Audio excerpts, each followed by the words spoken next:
Hey, how you doing? This is John, and welcome to John's Long Box. Today we're here with Luke Stone of Fund My Comics. You're the owner and operator of that company?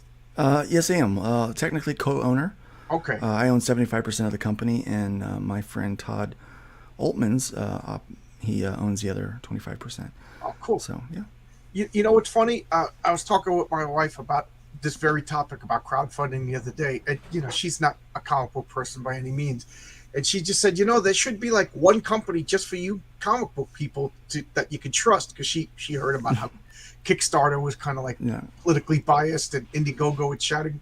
So I was like, it's funny that you said that, because this guy's coming on this one. Since you mention it, Yes, she went.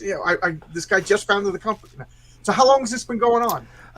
we're a little over 5 months into this thing. Oh, okay. Oh, you're brand Yeah. new. Okay. Well, we've been working on it since late January, early February of 2021. So when Okay. we first kind of started formulating the idea to make it happen. Cool. And Now, what yes, made we've you want to been. do this?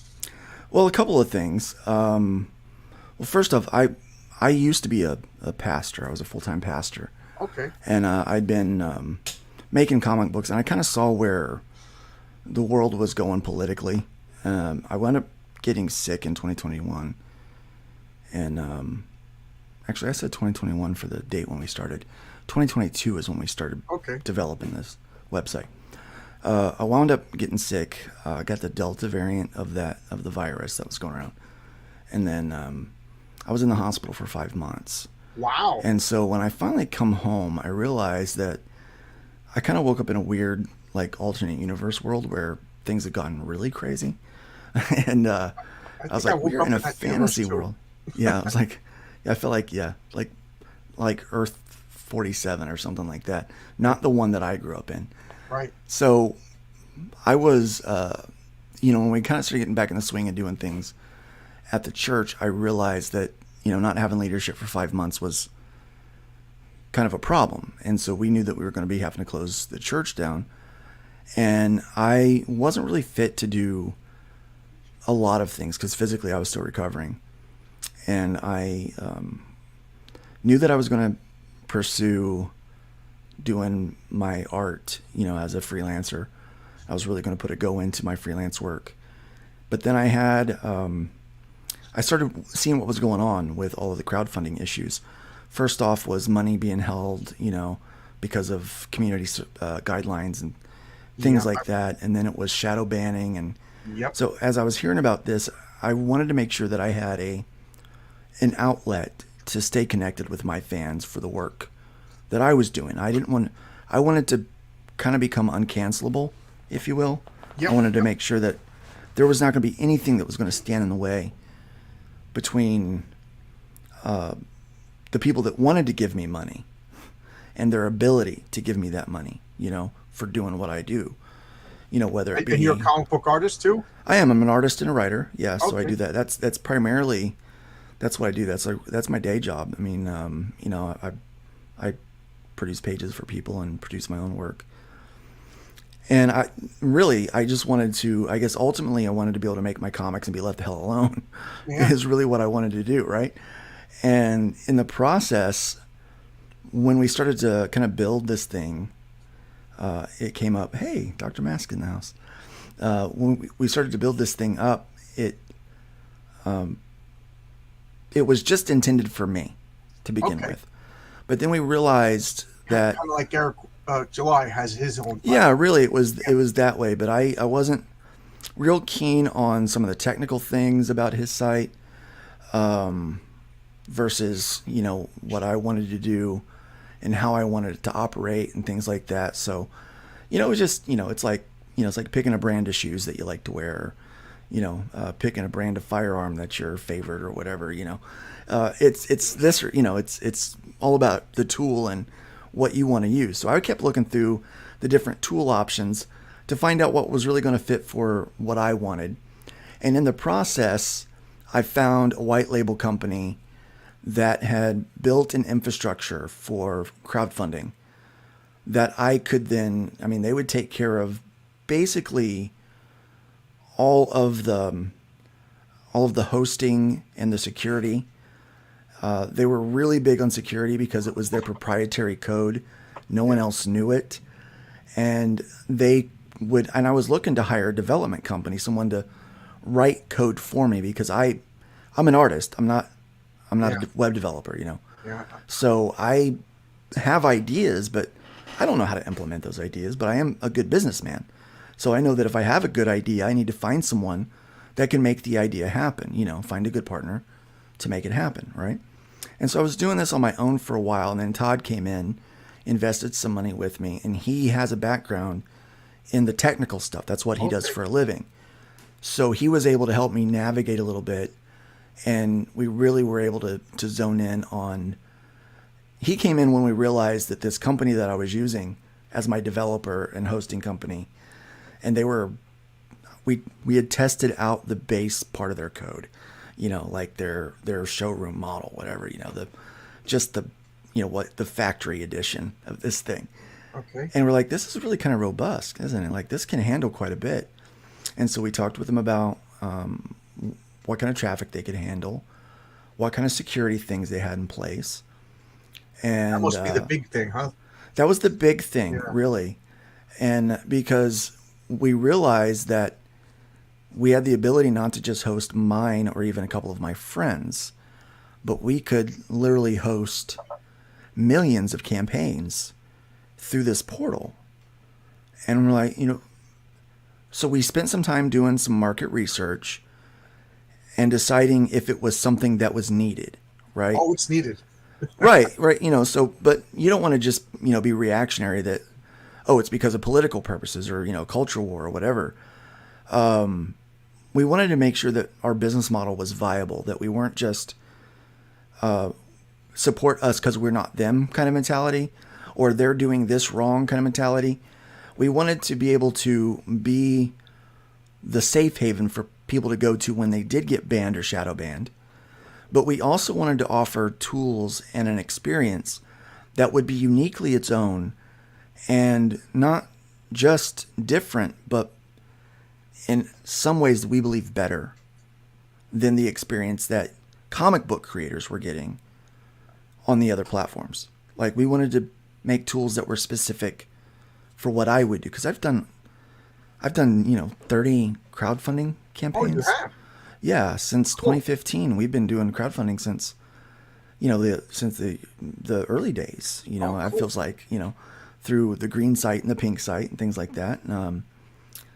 I've got 9 books out, 9 individual floppies out for one series alone. Not to mention the other series that I'm working on. So we've got a lot of experience with crowdfunding, Don't be shy. fulfillment. Tell us your series. Oh yeah, so I work on a book called Hybrids: The Sons of Gods. It's Okay. basically it really falls into the superhero genre, I guess, for most people. It's very reminiscent of a Claremont era X-Men, if you will, or old school Avengers. That's a bold claim, yeah.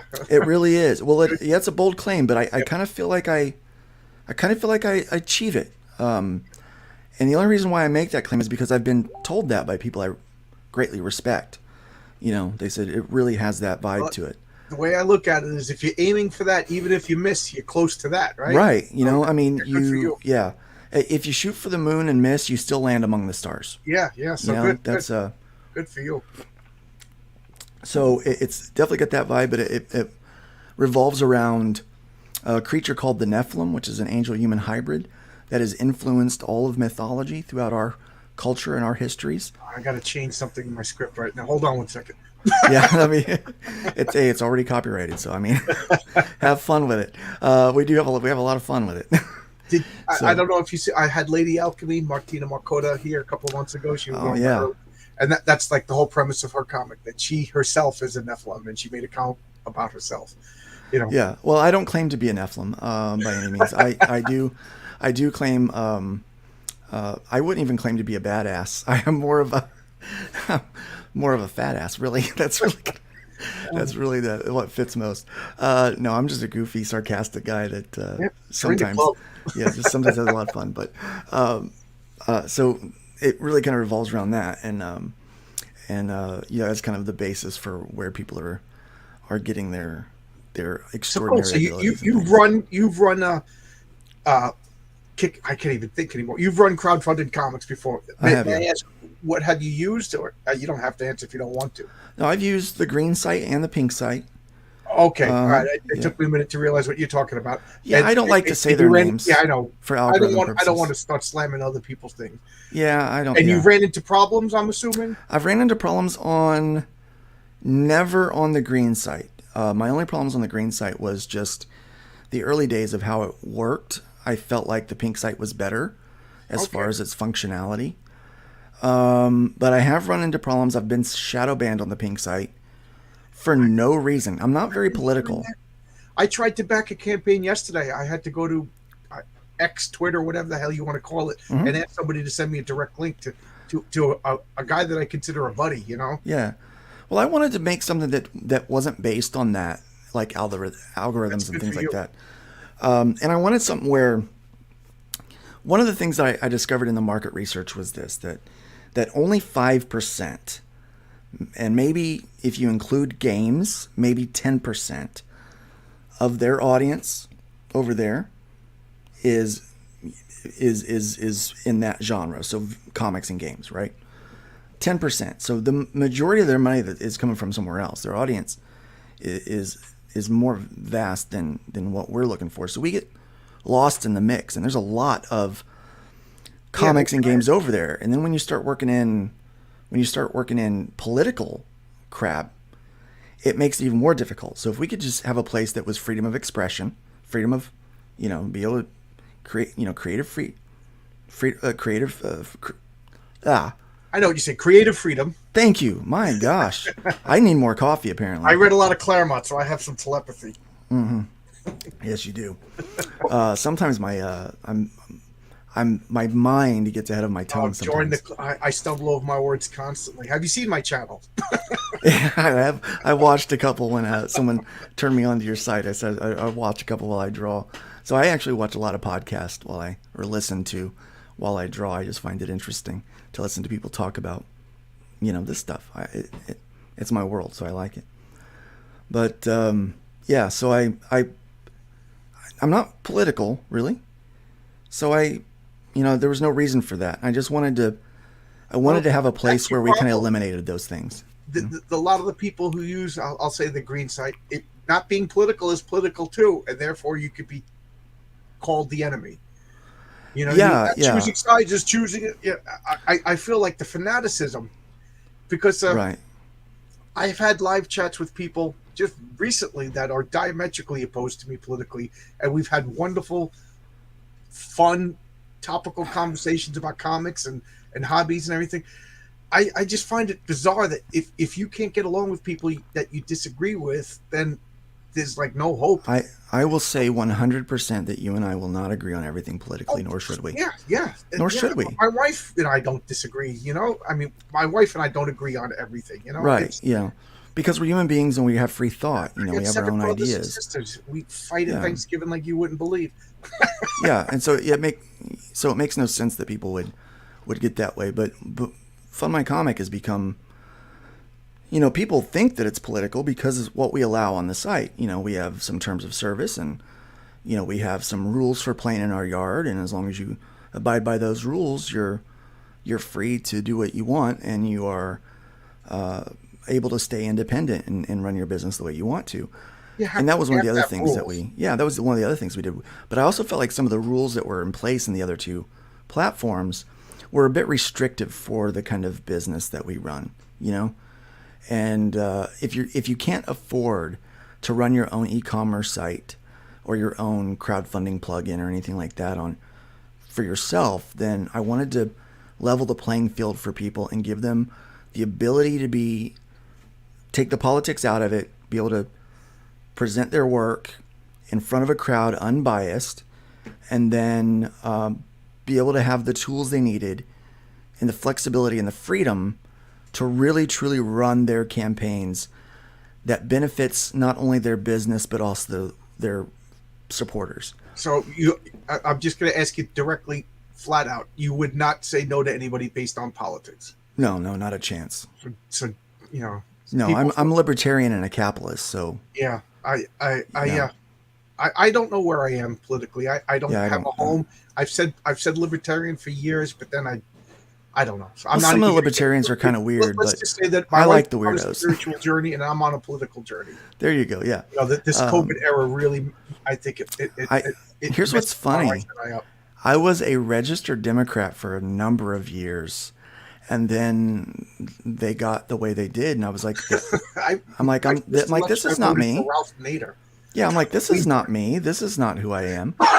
And so I went independent after, after in the middle of Obama's second term, I went independent. I said, nope, I'm done here. I said, I this think I is went it. independent during the Clinton because I'm not much of a joiner. It's if I was about to say something I shouldn't say, but I'm not much of a Right. Yeah. I'll But, leave it at that. well, I kind of started George getting into, Carlin said it the best. And yeah. I like people. It's groups that I got problems with. Yes. I went on a couple. Person is smart. People are stupid. Yeah. Yeah. He said what he says. Once ideas become beliefs, it's kind of hard. You Yeah, it can't. really is. Yeah. You could talk to a person about their ideas, but their beliefs, it becomes personal. So It really does. Yeah. if you notice, I don't really go on other people's channels too much because I like this. I like me Yeah. and you talking. If I'm one face in a box of people, I sit there like this. Yeah.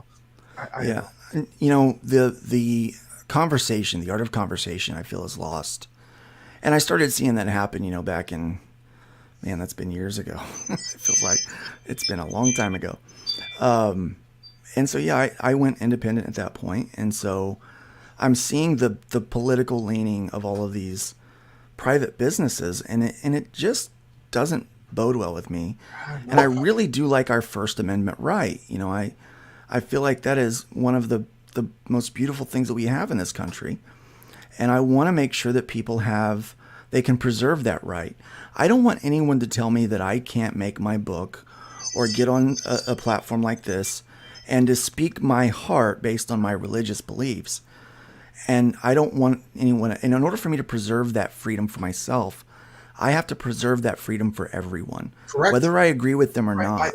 I forget who said it, but if you only agree with freedom of speech of speech that you agree with, then you don't believe in freedom. No, that's fascism. Then and what you were saying about politics and business walking hand to hand is the definition of fascism. It really is. And so all of these Antifa people are well, and that's what they're the fascists. Yeah, so Fund My Comic is really in a response to kind of anti all of that. And so I know right now the voices that are being silenced are more conservative voices, but one day it'll be more liberal voices again. Right, the pendulum's going to swing back. It will, and Fund My Comic will still be a home for them as well, Right.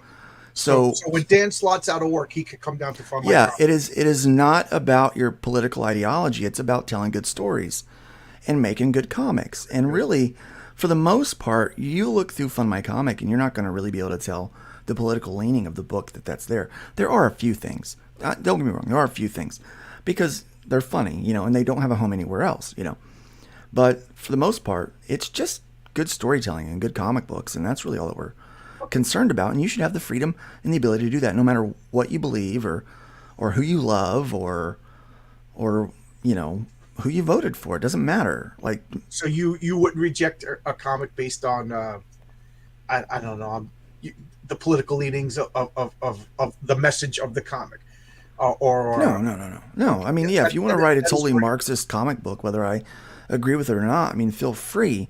The only rules that we have are, I tell people it's my yard, so I keep the gate. I don't want anyone coming in my yard you gotta have and acting a fool. So we have campaign criteria, and it's really based on public decency guidelines is really what they are. So we don't allow any outright nudity. So nipples have to be covered, no crotch shots. Does that go for me as a creator? Yeah, definitely for you. I mean, you were in mind when we made that rule. Yeah. I kid. Yeah, I know. But and then we have language, like strong language. We want to keep things safe for work. We really like it to where YouTubers like yourself can go on and just pull up any campaign on the website and be able to show it on their on their stream without having to worry about what's in this, basically what's in the box. They will know right away that it's going to be safe for work, so that they have the ability to show that stuff off. So we want to keep those guidelines, and everyone has been working really well towards those guidelines.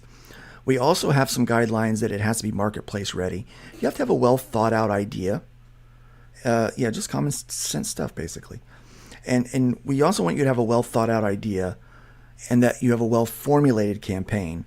We've had a few people that kind of come on and just kind of half-assed their campaign and just wanted to throw it up, and I'm like, that doesn't give trust. So our third pillar, I've mentioned 2 of our 3 pillars, our values that really go into this brand so far, of freedom of expression and fierce independence. But our third pillar, our third value that we have is trust. And when people don't, so part of building that trust is putting in our criteria that when you build your campaign, that it's a well thought out idea, that you have planned out and done your homework and your research on what you need to do to make the comic book or make the game, make the novel or whatever it is you're doing, and fulfill it. That funding is not success. Fulfillment is success. Yes, that's the end. That's the end result is product in customer's hand, and then customer enjoying product. That's what so we. Let me ask you this: go for. It's no secret that I've been toying with the idea of making a comic book to the point where I have an artist doing concept sketches. It's nowhere near anywhere to go anywhere near a fun. But if I was to come to you and say, "This is my comic book," I believe in all ages comics. I'm a big proponent of that, so I have no problem with that. But what would I need to come with you if you to look at my stuff and say, like, you're not ready or you're ready? I think you need to know what it is you're making. Okay. And you need to know how much money it is that you really truly need to make that. You need to have some concept material at the very least presented. Okay, what does that mean exactly? Art. I mean, this is a visual medium. Oh, okay. So yeah, if you just come with words. I got Lightning Man, and Lightning Man's going to be cool. Yeah, give me your money so that I can hire a creative team. No, that's not how this works. Yeah. Well, we don't do that. You know what? Go give plasma, like I did, and then build up. I normally say come with a cover, some concept art, and the first 5 pages. Proof of concept, a couple of pages. Yeah, proof of concept that you've got an idea. I don't think you're being unreasonable so far. No, it's not unreasonable, and have well thought out rewards, and it has to be a reward based system. You can't just be like, give me $100 and I'll give you a thank you. No, that's not going to work here. You could say thank you to them, but you also need to have have a deadline. We don't require that you put hard deadlines on stuff, because I get so tired, so sick of hearing people say late books. That's never bothered me. I must be weird, but Yeah. I kind of like the anticipation and things coming later on in the future. I'm a weirdo that way. I know I'm an outlier. So Yeah, so I mean, but some people complain about that. So ballparks. there comes a point where it is a legitimate complaint, though. Yeah, truly. I mean, once you get a couple years behind, but I mean, a couple months. Really, you got to think a lot of these people that are making these are first time or second time creators, and you do not know the full scope of what you might run into. Yeah. Like, look, I have been doing this for years now, and I've run into issues that I did not expect or anticipate that were going to come, that were going to, find their way to me. Okay, so as a guy who's never ran a campaign before, who's toying with the idea of it, would I be able to go to your website and consult you, talk about printing and printing costs and shipping? Absolutely. In fact, we actually have a couple of services. Yeah. The green site, the pink site. They don't have that. Yeah, and then even somebody said to Ethan Van Sciver a year or two ago. I used to work on a bridge, and I would have a 3-hour commute. So I used to be listening to him on the way there and the way home. And somebody was floating the idea of Ethan, why don't you become the person that is not the comic book, but the factory? This is, John Longbox comic, Luke Stone's comic. You send the ideas to him, you pay for everything, and then he does everything for. And I don't think he explained it very well, and Ethan was not very happy with the idea. But I've been thinking about that idea for ever since. That I do think I actually do campaign management for people or project management. So like if you wanted to hire, yes, okay. if you wanted to hire Luke Stone Studios, Yeah. and not, I mean, I work as in addition to Fund My Comic. Yeah, Fund My Comic's its own entity doing its own thing right now, but Luke Stone's, what I make money on is it, let's say you had an idea, you had a comic book you wanted to produce, and you're like, this is what I want to do. I don't know that I want you to be the artist, Luke. I don't know that that's what I want, but I know that you know how to put together a team and make sure that things get done right and communicate my ideas to a creative team. Production, you know. Yeah, printing. I would like someone to walk with me through that. I offer my services for that. My best friend. As a consultant, you know. Yeah. So, I mean, it costs money. I mean, I'm not doing it for free, you know. Oh, of course not. Oh, no, obviously, no. you know, because it's, I mean, this is free. what we do, right? So but yeah, so we do that. And then we also have someone else that does fulfillment services for people that if they need someone to ship out their product for them and make sure that it gets to where it's supposed to go, then we have somebody else that we can have that you can work with to do that. So both of those services can be integrated right into Fund My Comic. See? So it can be a one-stop shop, and we're actually trying to integrate that more. And obviously, we've only been live for 5 months, so we've got still a lot of work to do. But yeah, to me, that is the biggest selling point, you know. And I know you're the new guy shouting among two other giants, but yeah, I'm not really worried about the other two giants. Good. I want one day for the giants to worry about me. Really is what I want to do. Again, this is not just a Walmart version of the Green and Pink site. This is its own entity. This is its own thing. And I know part of the branding of Fund My Comic is me, especially on that trust pillar, is that value for people is them learning to trust me as well. You know, proving that I have a good idea, that I'm smart, that I have some reasonable talent, that I'm talented enough to be able to help you achieve your goals as well, you know.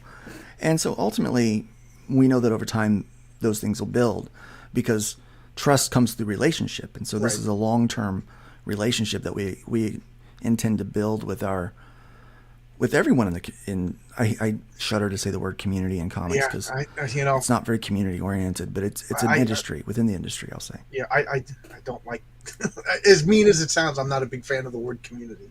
It has undertones that it basically means people just pestering you and getting into your business. Right. Yeah. Yeah. So let me ask you. You said you've been around for 5 months. Yeah.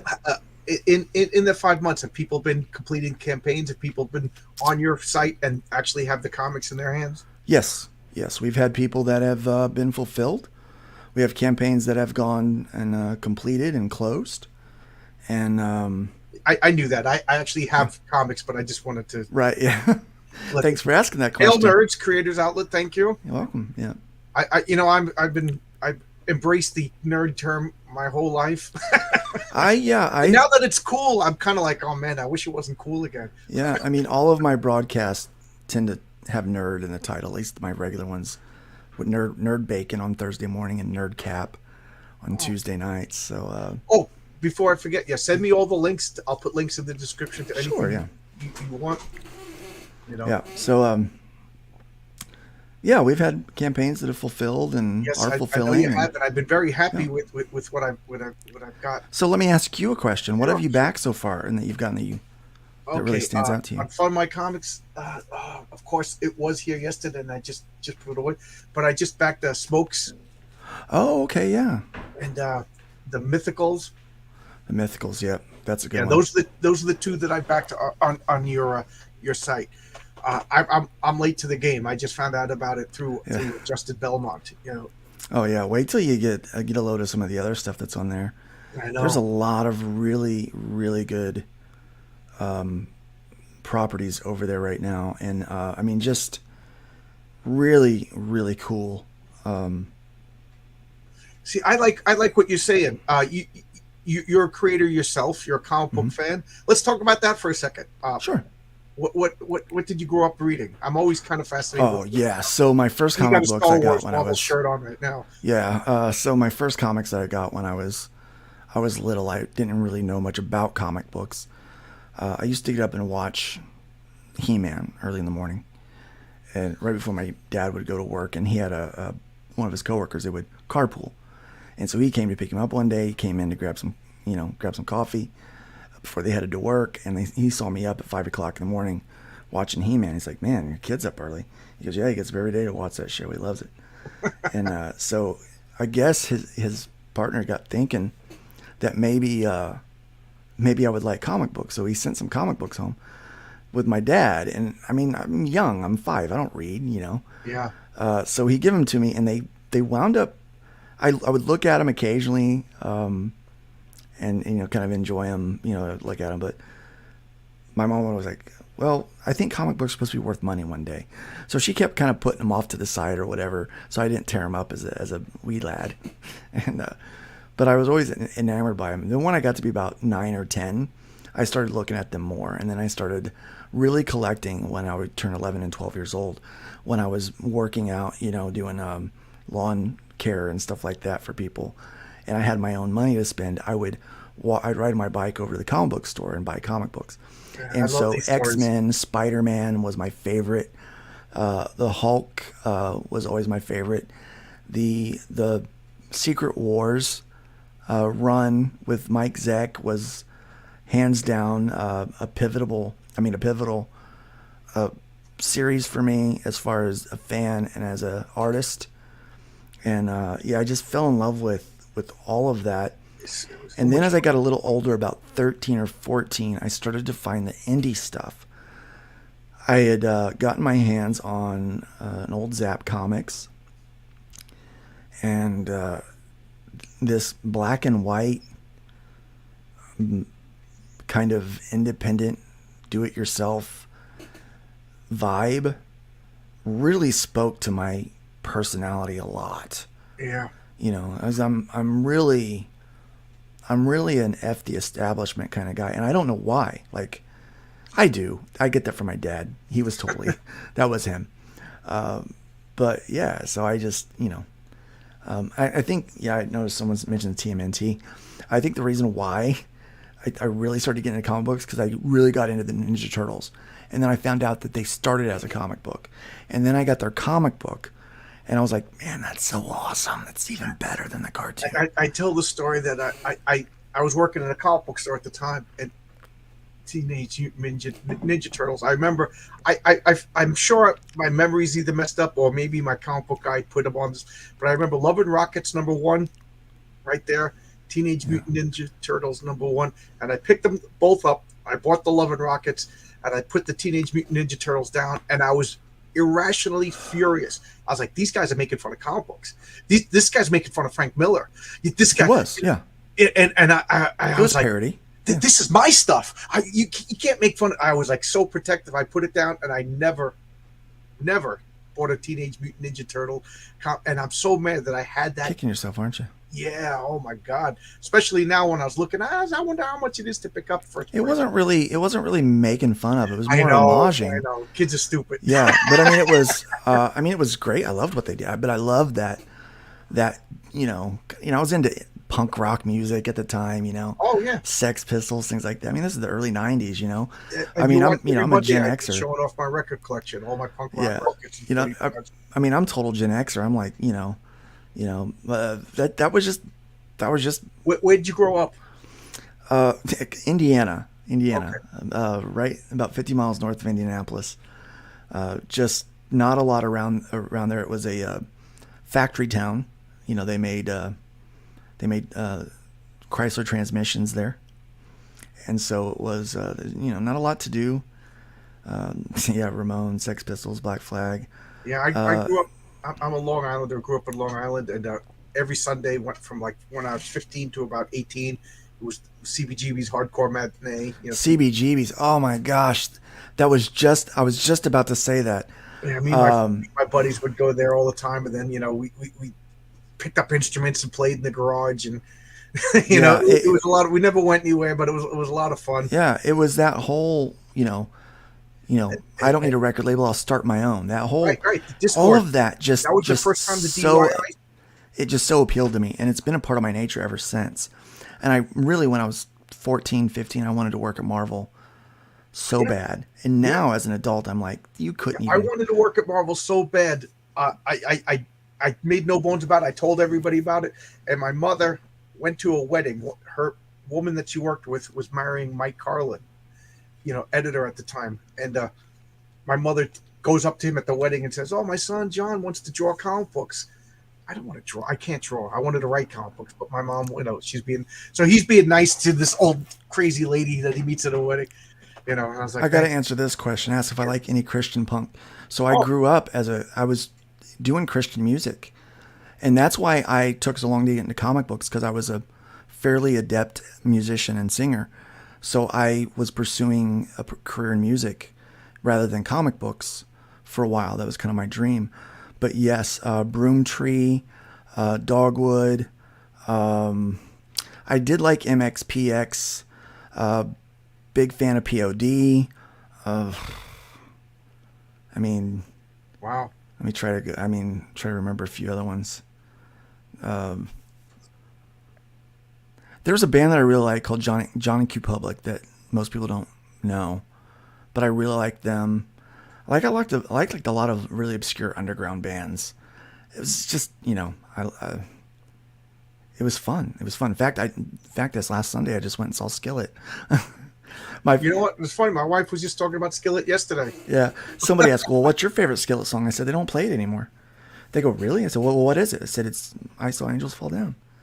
I saw them do that one time. They did this. We were in a youth hall, like this small. I mean, they were nobodies back then. Of course, John looked just as cool then as he does now, and we were. They did this song, and this sound, this I saw angels fall down. I was like, I wow. hope my wife is And it upstairs just watching gets, because she was just talking about Skillet yesterday. How yeah, funny is that? yeah, it's great, man. So I'm getting ready to go see him again here in September. They're going to be about an hour away. Hopefully this time I'll get to meet the band. Little did I know that these bands that I liked, what was it, Zoe Girl or whatever the name is, Alyssa Childers, the band that she was in, and then John Cooper, that they would be these great apologists of my day. I'm like, what are they? Like, what is going on? It's like I live in a crazy world or something. Yes, Alien Youth. That was a great album, man. Yeah. So I grew up with that. I loved it. I love that underground feel. Being a Christian in the '90s also was not super popular. I used to go to a lot of skater club things that they had because I was into skateboarding, and it was just that whole Man, you would have fit in '90s with my group so thing. well. They were all skateboarders. We're all punk Yeah, rockers. that's who I was, man. That's who I was. Now I wound up marrying a gal that was the absolute opposite of that, and I think that's opposites attract. Yep. But she keeps me grounded. She's my best friend and my everything, and which is funny because we would never have met had we met in high school. Like it just wouldn't have happened. And but I really just really enjoyed that stuff. So when I found underground comics, it was like a spark in my brain, and I was like, can I do this?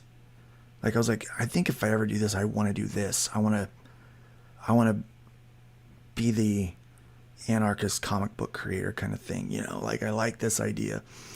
And they were already doing some really neat stuff in the '90s, and I really liked what happened with Image. Like that really just that got me, man. I loved that. That screw you guys, we're keeping our money. I loved it. It was just so much about it, and so I kind of take that same vibe and mentality now to this day. I mean, that's if you think about it, that's really what Fund My Comic is. We take 3% platform instead of 2, because we're like, screw those guys. They don't need the money. They're ran by corporations and stuff like that. I mean, they got their fingers in everything, and they're getting it's like, screw that. See, I've always been. You're gonna get me off on a tangent here, but not a tangent, a tirade. I've always been one of these, like, you know, f F the big guy. We're the little guys. That's what punk rock has been. Comic book fans were always the outliers, and always the weirdos. And then somewhere along the line, it was taken from us, and now it's the mainstream. And Johnny Lydon, Johnny Rotten of the Sex Pistols, of all people, said he never thought he would live long enough to see the conservatives become the real punk rockers. I know, isn't that so weird?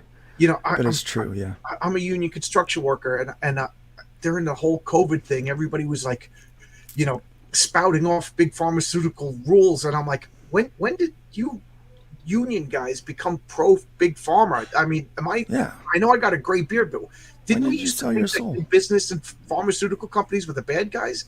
Like, when did I never believed people would say, oh, the party switched, and now I'm like, it happened, and it happened quick. Well, it's the goalposts were moved, the brackets were moved, and it spun too far the other way, and it got crazy. And I love the Real McKenzies; they were good too. Yeah, and then ska was like a big deal. Like they were starting to do that in the '90s, and the Supertones I liked a lot. They were like one of my favorites. And then the lead singer's name is Reese. What is that? His name? Did a song about Freddie Mercury. I'll remember later. There was a big New York ska scene, in the late '90s. A lot of ska bands.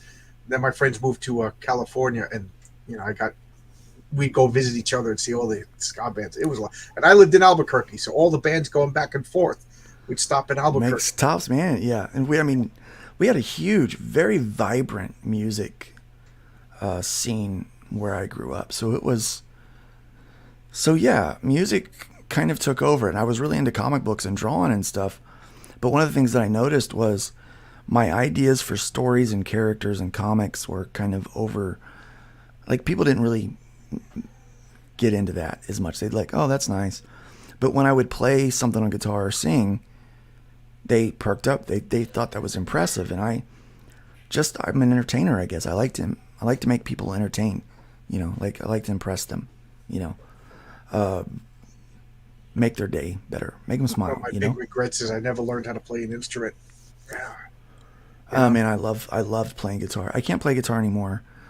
So when I was sick with the vid, I got nerve damage in my left arm. I'm a right-handed guitar. I'm a right-handed person, so left hand is my fretting hand, and my hands got completely paralyzed. My arm was completely paralyzed. I'm getting used back now. I can move it a bit. Wow. But I still can't feel it. And this is all the more fist I can make. And so, wow. And you can see my hand's it's got muscle atrophy in it, as opposed to the other one, which looks completely normal. This one is, like a little skeleton hand. It's not very good. So I can't play anymore. And then the vent for 5.5 weeks damaged my vocal cords. Oh my God. So I can't sing anymore either. So both of the things that I used to love to do, I can't do.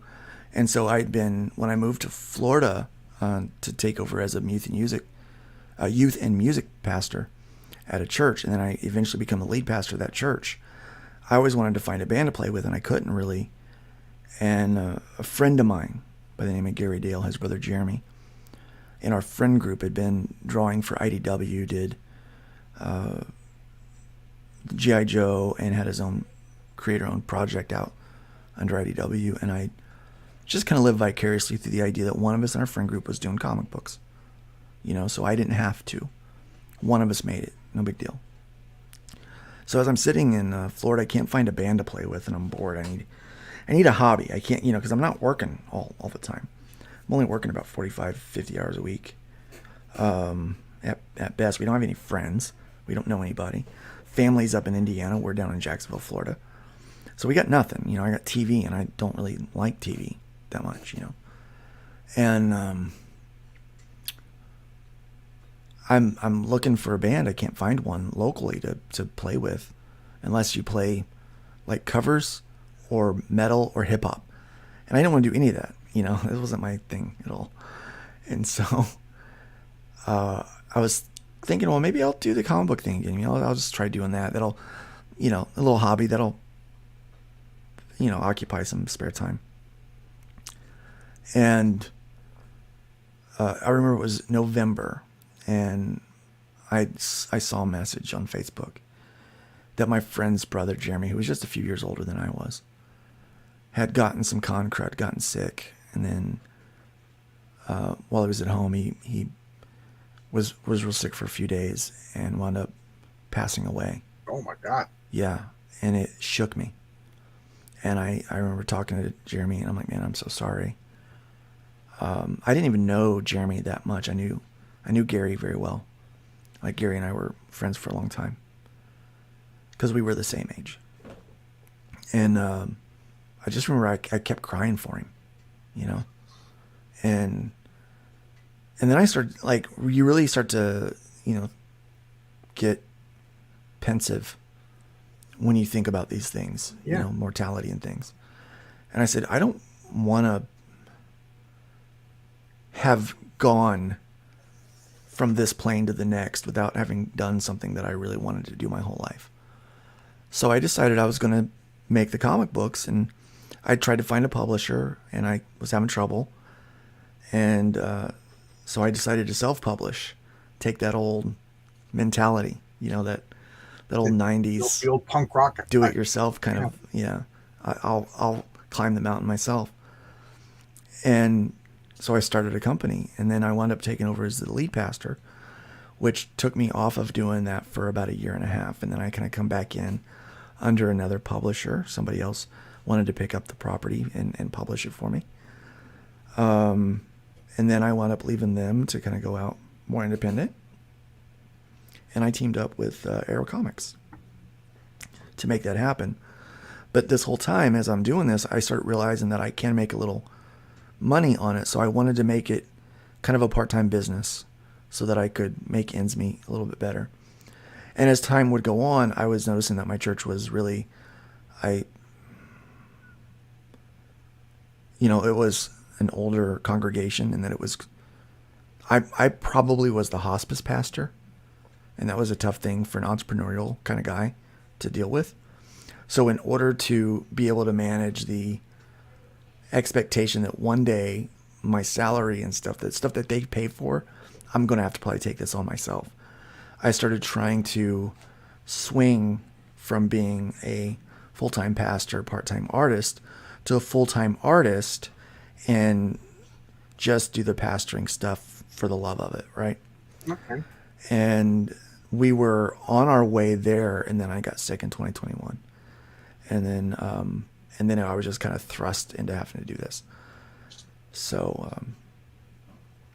that's kind of how I got into the thing full time. So my wife was asking the other day, like, to start one of these. It's funny because we were talking about you coming on, and we were talking about starting your own crowdfunding site. Mm-hmm.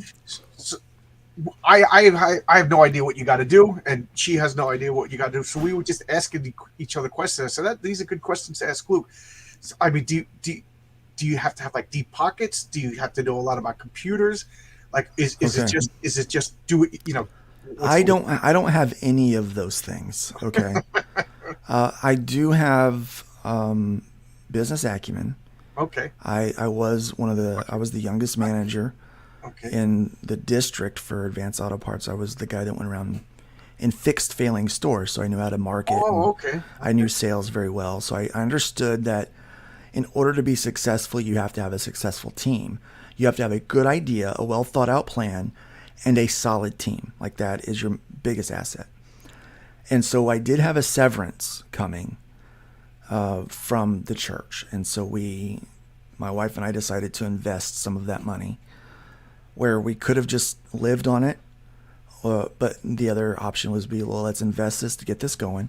So it does require a bit of money to get something like this going.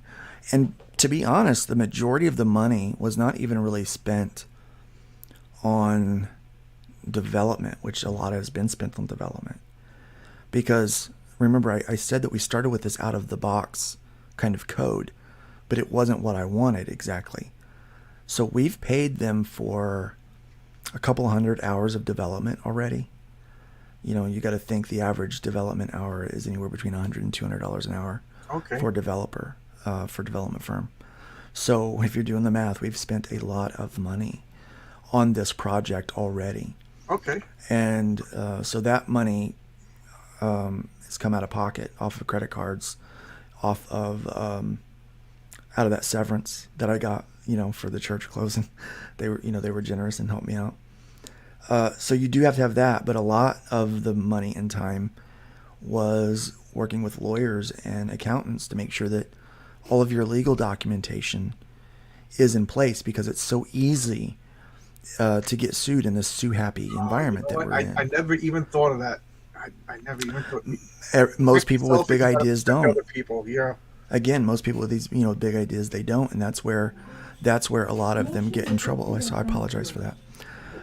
But that's where a lot of them get in trouble, is because they're not thinking about all of the I's and the T's that have to be dotted and crossed, you know. So we spent a lot of time working on that and making sure that was in place, so that we So were. let's just say that my imaginary comic book was ready to be brought to you, and okay, I got a 22-page floppy of you know, like Lightning Bolt Men, and I'm ready to go. It's on. I had an artist. It's colored. You know, let's just pretend that it's 22 pages, ready Done. to go. Ready to go. Okay. Ready to go. I bring it to you, and then what do you say to me? You know, do you have, you know what I mean? What is it? I'm just a goof guy who wrote a comic book. Okay, so you got a comic book, you've got the art done, everything's ready to go. I'm like, dude, okay, you've done the hard work already. Okay. All right. Well, let's be honest, that's only half the hard work. Yeah. You know, making a comic book's hard, selling it's even harder. Right. So right. if you take between, that's like, what Jack Kirby said. He goes, "My yeah. job is to sell comic books." You know. Yeah, selling comic books is hard. Making it is one thing. Now you got to sell it. Yeah. So now I would be like, okay, so you've already paid for all of that. Right. What are your expectations for fulfillment? And I what go, do you think you need to print? And I go, I don't know. Okay. So you don't have so you don't even have a market yet. You don't have an audience, right? Okay. Yeah. So a market, the key for marketing, right? Let's go to the base word, marketing. Go market. A market is the people that you want to sell it to. You don't have an audience. I would tell you that you need to build a page where you can then start collecting email addresses and start showing off some of the work that you've done. Start giving little pieces of that art away every day on social media. Start going to where the people that buy the kind of comic book that you're making is, and make friends with them. And people always laugh at me. They look at me like, make friends with them? Like, yes, make friends with them. What you don't realize is people look at sales and marketing. You're selling yourself. You are, but let me, if I can, I'll just be a little crude, okay? Not real crude. Be crude. Just a little crude. It's like walking into the club and asking strangers to go to bed with you. You don't do that. It just doesn't happen, right? Well, my wife is in the room with me, so I've never done that. Right. So, I mean, this is the difference between trying to find a one-night stand and finding a wife. Building an audience is a courtship process. You go to where the kind of customer that you want would hang out, i.e. the kind of woman that you would want hangs out. You introduce yourself, and if a conversation starts, you engage in getting to know one another before you even ask them for the first thing, which is a date, right? And then you ask them, so you start thinking about this whole process of how do you court. Hey, baby, you're good looking. Someone. You want to buy my comic book? Yeah, that doesn't work, right? But that's how people do that. Like, hey, you got money, give me some. It doesn't work like that. So you really need to go in. So you don't call them a Nazi on Twitter and block them? I find that is not the best way to make a sale. Yeah, I know. It doesn't. 100% of the people that I've called a Nazi and blocked have not bought my book. I'm amazed that, I started this channel because I moved. It was the middle of COVID, and people were weird, and justifiably so. So I didn't know anybody in my new community, and I wanted to talk about comic books. So I start this channel, and I start reaching out to people that I love their comics, and I'm blocked. And I'm like, do I For want to buy what? comic books from these people anymore? Like, I wanted to talk to them to tell them how much I love their stuff, and and then people that I don't even know started reaching out to me, and now I'm talking you, other people, and having a wonderful conversation. I don't even miss those people anymore. So you're absolutely right. There's You got nothing to to form a miss. Yeah, you got to relationship. build a relationship. To use And your crude example, the girl ain't going to give me your phone number if I'm if I'm blocking right, her, right, right? yeah. It's you really have to look at it as a courtship thing because it Yep. is a long-term relationship with these customers that you want. Yeah. You want to make sure So in the nutshell, you're saying you catch more flies with honey than vinegar. you do. And, Yeah. and So get I'm out and seeing make that the friends. mainstream is just they're just spraying vinegar. Yeah, You I know. would say spend 2 months making friends and telling people that hey, I've got a book and I'm going to crowdfund it eventually. So this Don't is before I even. So I go to you, and you're going to say go market your go book. market. Yeah, go Okay. find friends. This go make some. Go get an so now audience. this is the kind of stuff that I'll use your terminology. The green site and the pink site aren't going to tell me. No, they're not going to tell you that. They don't You know care. what I They mean? yeah. So I'm just going to submit and then have a failed campaign. Yeah, that's So exactly what'll happen. so you're giving. Well, it Because makes sense. you want to hear Because another if fun the campaign fails, statistic? you don't make your money either. So Yeah, you want to hear another fun oh, statistic? sure. I'm The sorry. pink site and the green site want to make you think that they actually bring traffic to your website way more than what they actually do.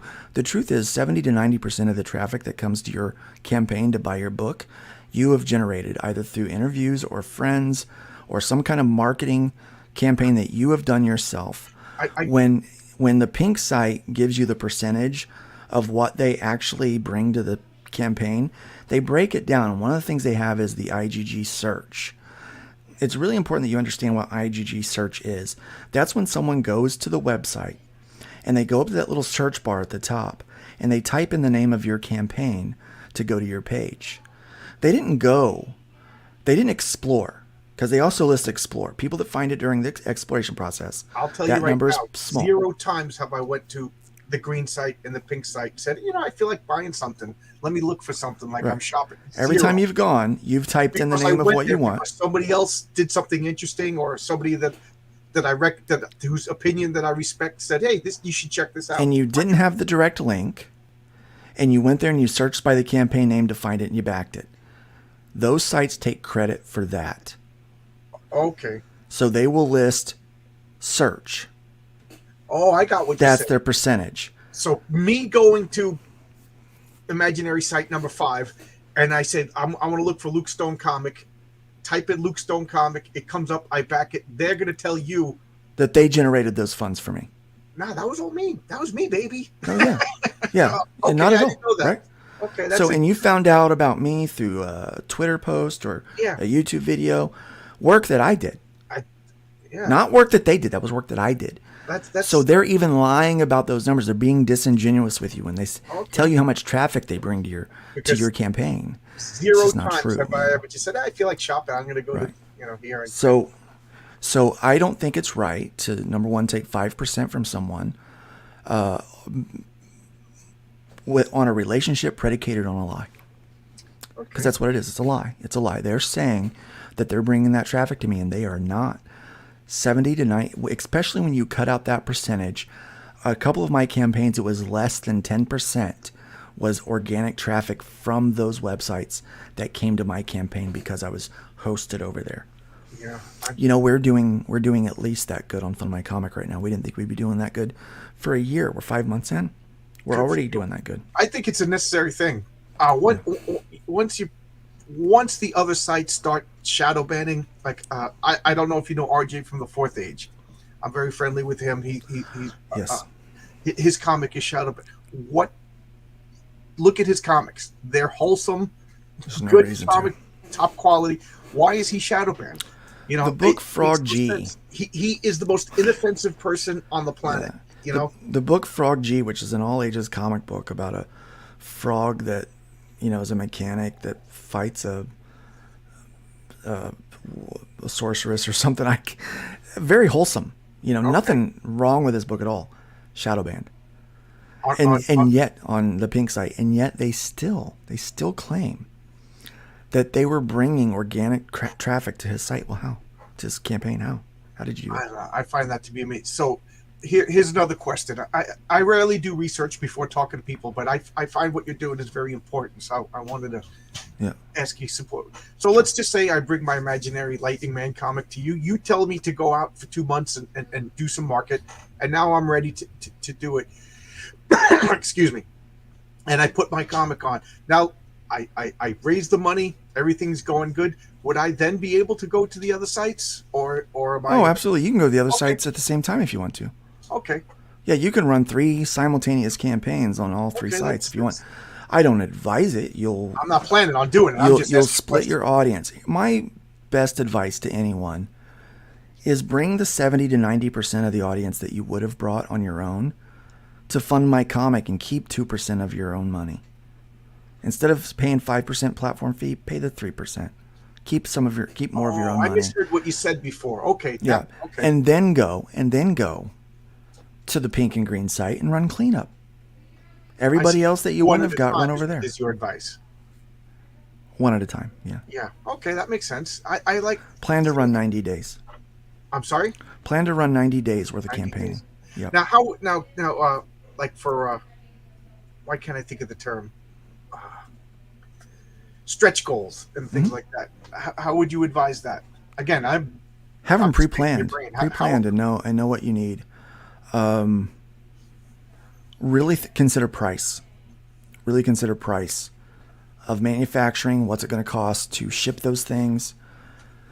Because sometimes people will have an idea for a stretch goal. That got destroyed because of shipping. I knew a guy. Yeah, most of them I do. met him at a comic convention, a board game convention. He made a board game, but during the whole COVID thing, the shipping, nobody anticipated the prices tripling, and poor guy is going through a divorce while trying to ship a board game overseas.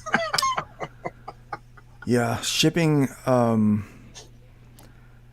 in poor foresight has killed more So, potential greatness than anything. so how much does it cost to, in your experience, to do one floppy comic?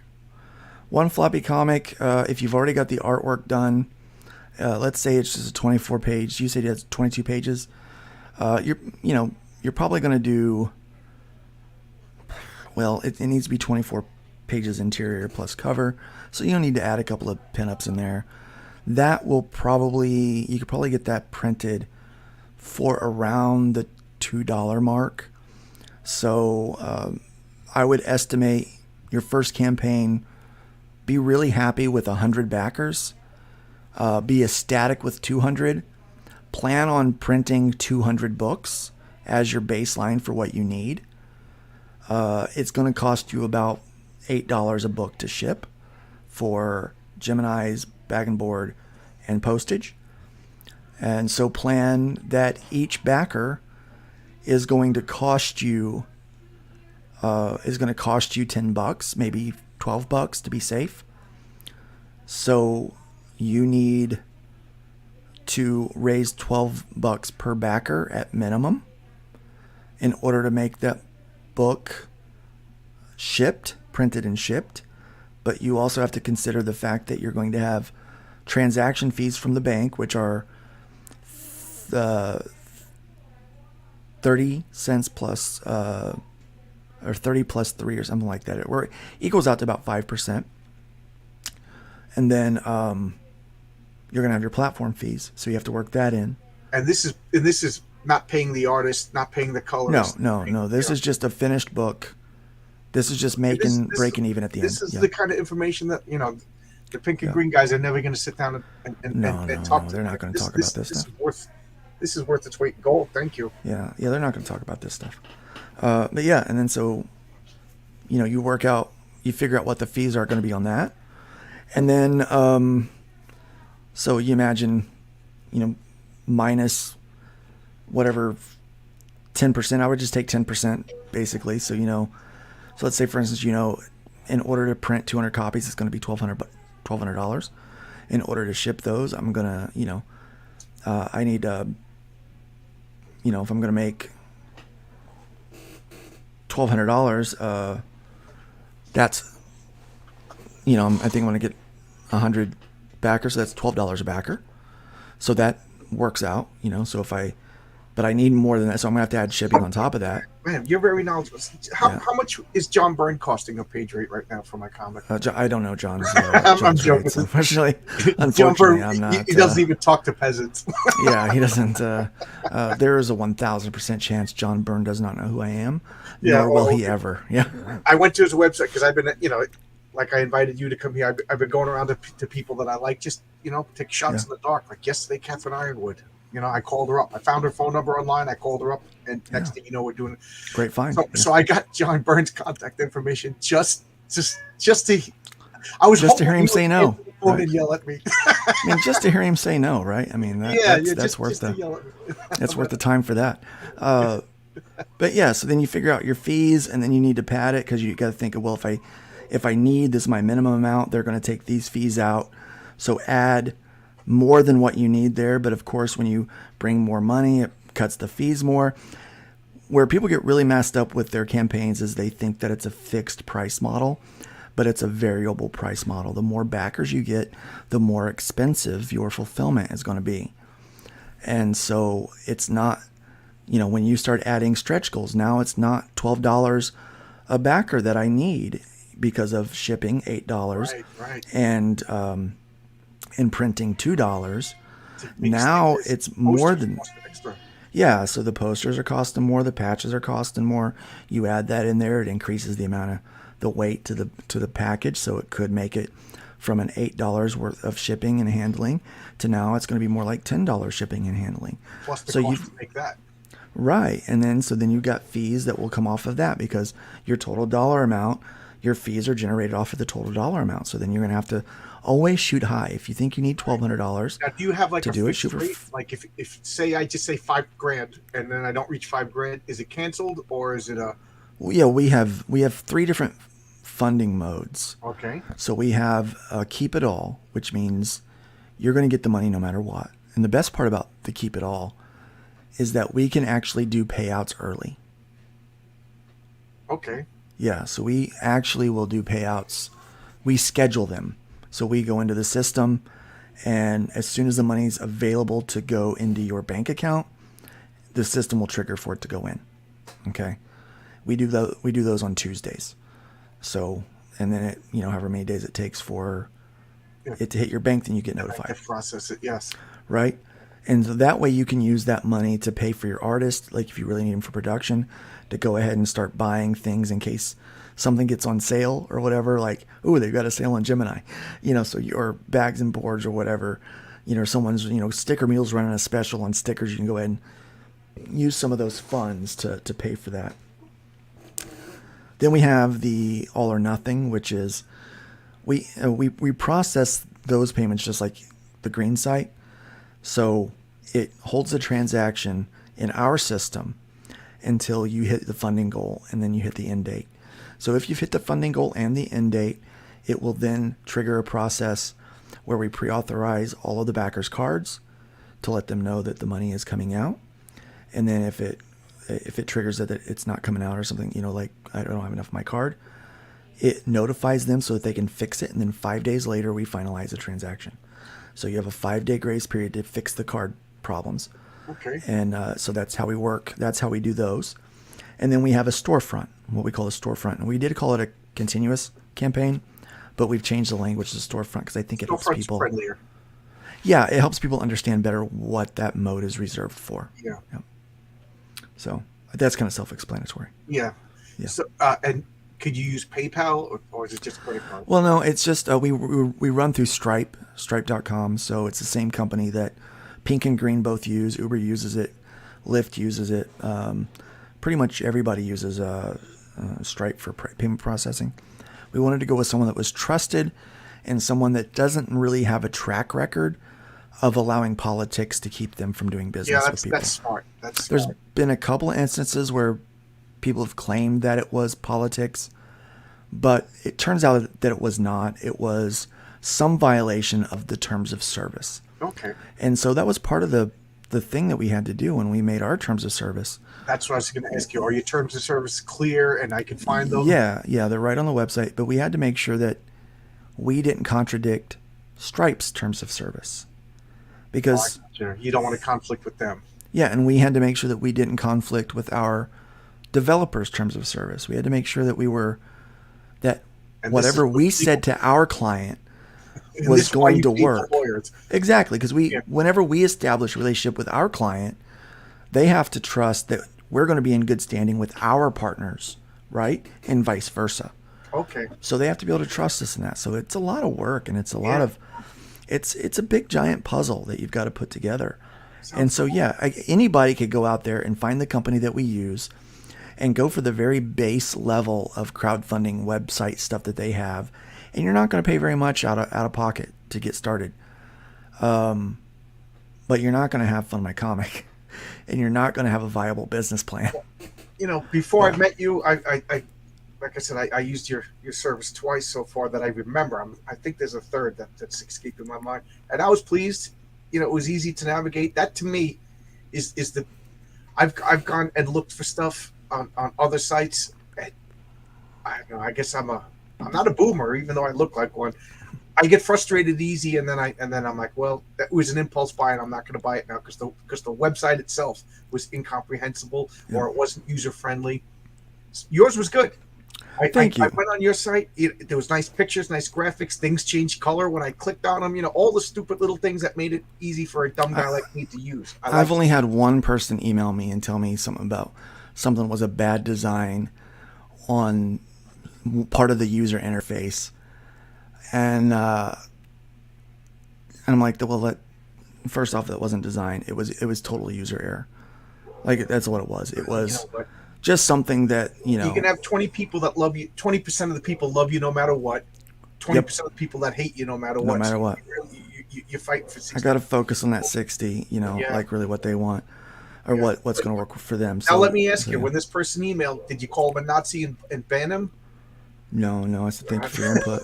Yeah, you applied to him and you tried to resolve the problem like a normal Yeah, business. like a normal person would. Yeah. Yeah, yeah. And that's I can't understand what's going on right now. Yeah, me neither. If I I mean, I'm had not going to blame them. I mean, and honestly, I'm going to take into consideration when we get through our list, because we have a list of upgrades that we're doing, and okay, this is taking priority because the site is still beta. right. It's still a work in Every progress. day's an improvement. Yeah, we're still working on things. So we're Okay. every month's getting a new upgrade until we're finally done with upgrades. You'll At never which be done. point, then we'll start. I don't know that I'll ever be done, but at Yeah, which you'll point the upgrades get fewer and fewer, and so we start ironing out the little various concerns. It's like, well, somebody said they had a problem with that this could be better. So let's really Okay. investigate and see if it could be better. Let's Yeah, explore like that. a normal businessman would do. Yeah, exactly. Like from before. You remember the way back days before 2016 when people were kind of normal. Dude, and I love it when people give me ideas and suggestions for the website. They're doing my job for me a little bit, Yeah, a little Because- market research. Yeah. Oh, yeah, if you tell me what you want, then I can give it to you. And then that just makes our relationship better. That means you're going to use my website more. I've used the green site, to use your terms, for board games. As you can see behind me, there's plenty Right, of board games. My wife will say too many times, and a few times there's been errors on my behalf, and a few times there's been errors on their behalf. Everybody's human, and I will say this: the few times that like something got shipped to the wrong address because I clicked on it, I humbly apologize and they fix it. But if there's been a few times where the people themselves have messed up, and I was furious. happens, Because yeah. you could pay like for some of these big games for shipping everything up to $300. Wow, And I'm yeah. furious, and I'm writing a furious email, and this person was so nice to me and fixed everything to the point. My second email, I'm apologizing. I'm telling my friends how great this company is. They messed up, and they were so nice to me that I'm apologizing and telling my friends, "Oh, they're a great Mistakes business." happen, And I've since learned that that's a psychological. When somebody messes up and goes overboard to fix it, you tend to be more sympathetic to them than as if things went perfect in the first place. Well, as a business owner, we don't want to make mistakes, but right. but it does happen. Obviously. Sometimes we have someone helping us do things, and Mistakes and happen. sometimes we're doing it. We just had a bad day. Maybe we got some bad news, or maybe we didn't sleep well Right. last night, You're or a human being. maybe we got the runs. I don't know. Something happened and we made a mistake and we apologize. And but mistakes happen, Right. and It's how you handle the mistake, yeah, and that, like, just and be I good to understand there's going to everybody. be some person that's going to, whatever. You're Mhm. never going to satisfy this person, and they're going to get rant and rave and yell and scream, and there I'm not comes worried to, about those people because yeah, they're pretty easily right. identifiable. So that's what Yeah, I just don't understand what's going on right now in the world. Like, yeah, if you don't agree with me 100% right away, right now, yeah. We call them trolls. yeah. There are Well, a lot of trolls out there. I mean, there's a lot more trolls than I haven't gotten it yet. I don't have enough viewers yet for my troll. I it. can't wait to get It'll my one troll. happen, and you'll know you've made it when Right. some rando on Twitter hates you and you've never met Oh, them. yeah. Like I've got people, like it was the weirdest thing. This started to pick up steam and people started to know about Fun My Comic and then what I was doing Oh, with you must have Era haters. Comics. There are people that have come out of nowhere. Because the green site more than the pink site seems to have like almost like a fanatical religious cult following. Almost. You know what I mean? Almost, yeah. And it's really bizarre. Like, you can't blaspheme against it. And Yeah, when they actually said that they were hiring a board game czar, I don't know if you follow, but I they did. had a board game czar, which is a scary term, and then they had a comic book czar. Yeah. These are scary terms. Yeah. I don't know. They should have called it like board game outreach person. You know, Well, it's they called not it a day czar. after they hired the comic book czar, Wise of Heart gets banned off the platform. Wise of Heart had already funded, was just sitting at around 3 to 4,000, I can't remember, and was probably going to make $6,000, a little over $6,000 by the time it was all said and done. It had a week left to go. Gets banned, and everyone refunded. The creator had no idea where to go, and someone Right. mentioned, "Hey, why don't you try Fun My Comic?" Luke says he's not going to ban you. He comes over. We work with him. We're still iron out big issues at this point. I mean, we're still trying to figure out, like, there's big bricks that we're trying to get to fit in the wall right. Right. And so he comes over and I'm like, yeah, let's get you going. He builds his campaign in a day. We get it relaunched, and he winds up raising over $10,000 in 15 Oh, days. good story. Yeah, he was our first campaign to break 10K. May I ask what did they give him an excuse? Did they give him a reason? Why? Uh, some really cockamamie stuff about hate speech, and Hate speech is such a, and one of them, like, I think one of them was like claimed pornography, but it was in that same vein. Like these are the well, reasons why. if you were making it, then I know it's not pornography, and hate speech is such a No, it was that about. makes So you've heard of the old trial back in the day where they made a movie. They made this movie where it was evolution. yeah It was, will the science teacher teach evolution? yeah And, they found this teacher willing to teach evolution, knowing that it was against the law. And so they had this mock trial. They had this, basically, like, this goofball trial in order to prove a point, right? And so he took that same concept. He goes, but what if it was a biology teacher that was not willing to teach anything but the scientific biology of I get where you're going. X and XY chromosome situation, right? So that's hate speech because Right, yeah. because of the actual science. I got you. Yeah. So he didn't give his opinion. It was a work of fiction, and it offended the Alphabet Mafia. Yeah, so it's Yeah. Alphabet Mafia.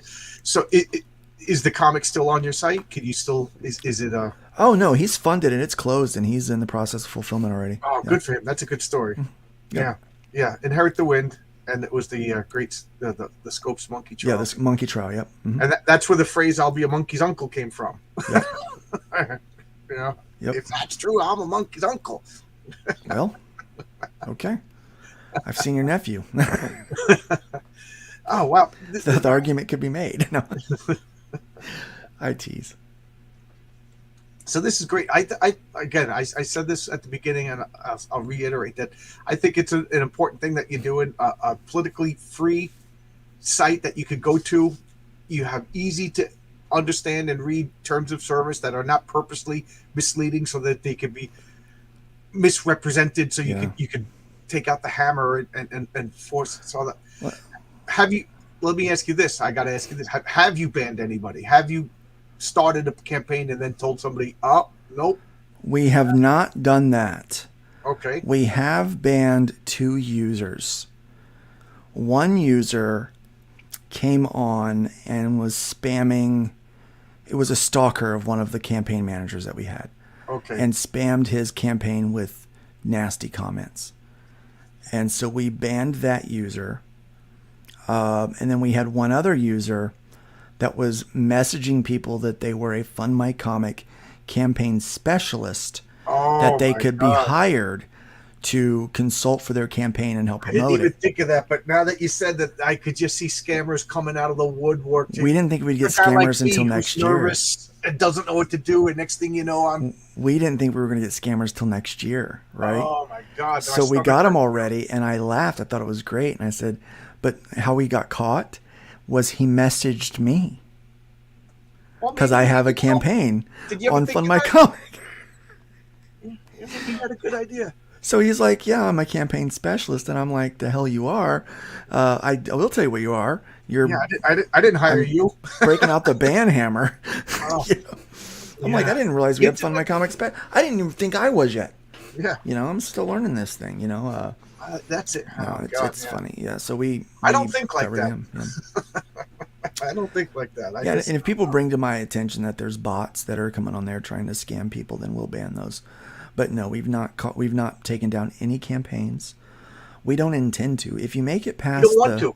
That's bad Yeah. business. Then you're not making money. we had somebody attempt to get us to take someone's campaign down, saying that they were in copyright infringement, and we do a pretty basic scan to make sure that it's not.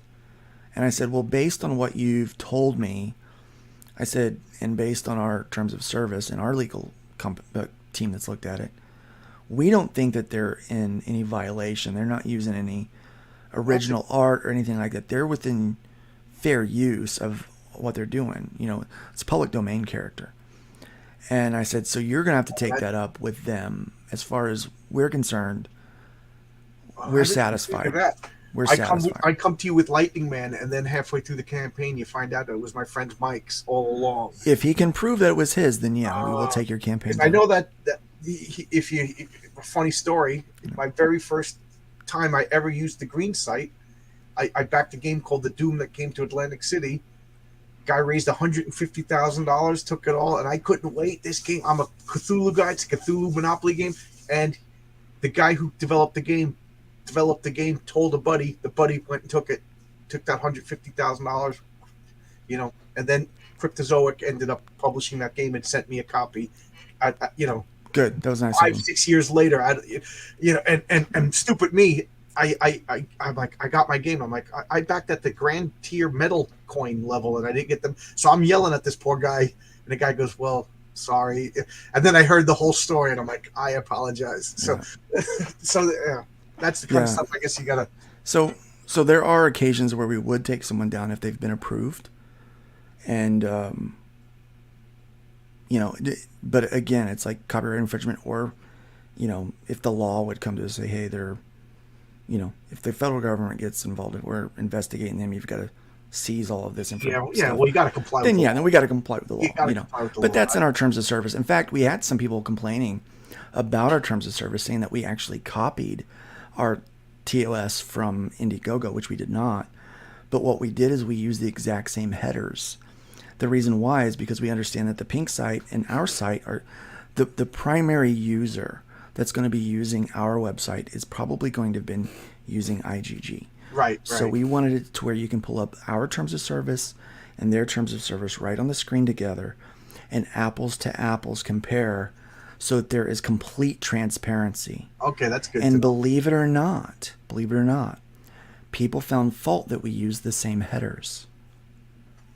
They said, oh, it's the same thing.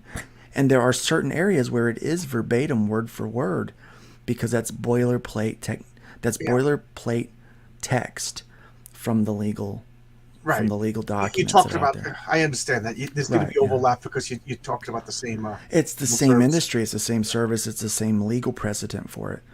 And so I just got a good laugh out of that. I just thought it was funny that the fault that people had with us is that our terms of service were transparent and legally solid. And I'm Some like, people hey, like to complain. if that's all they if that's what they can complain about. And then the latest complaint that I've heard, which I also laugh about, is which again I told you that we run our all or nothing campaigns the same way that the Green site does, which a lot of these companies, these creators will use, right? Their complaint was, well, I don't like that I might back something and then the money comes out and my bank goes overdrawn. So your diversion Well, to that's a you yeah problem. yeah your aversion to or subversion or whatever the word is. I'm coming up with a loss on that word exactly. To using the site is that you're bad with your money. Right. And I'm like, okay, well, again, if it is a problem that I can deal with, I will. But for and the reason why we process those the way we do is simple. If I process a payment on a campaign that in 30 days doesn't fund and we have to refund everything, I can't refund the bank's fee for processing the payment, which means I have to overcharge somewhere else so that I have the money to cover any campaign that doesn't fund, that has to be refunded that way if it's an all or nothing. I don't think that's your responsibility. And it shouldn't be, right? You And I know? don't want to make that the responsibility of No, that every isn't other your person that backs any campaign Now, on the platform. now let So me ask you this: Could 6-year-old kids pledge money on no, your site? Yeah, so they're adults. So what you're saying it's is adults. adults. Yeah, these are Yeah, these are grown so grown adults people. manage your money. If you allow your 6-year-old to go in there and use your account to That's do a it, you problem. then that's on you. Yeah, Yeah. our terms of service cover those things. But again, yeah, it comes down to, in order to keep our platform fee low, that's how we process those. In order to keep, doing things the way that we do and to make things the most convenient for the end result, we process our payments two ways. One is a direct contribution and the other one is a post contribution. And so that's how we do those. So speaking of people that I went to your site, Belmont Press is here. I got his comic on smokes the fox. Smokes the fox. And I'm surprised how much And I like weaponized it. werewolf. Yep.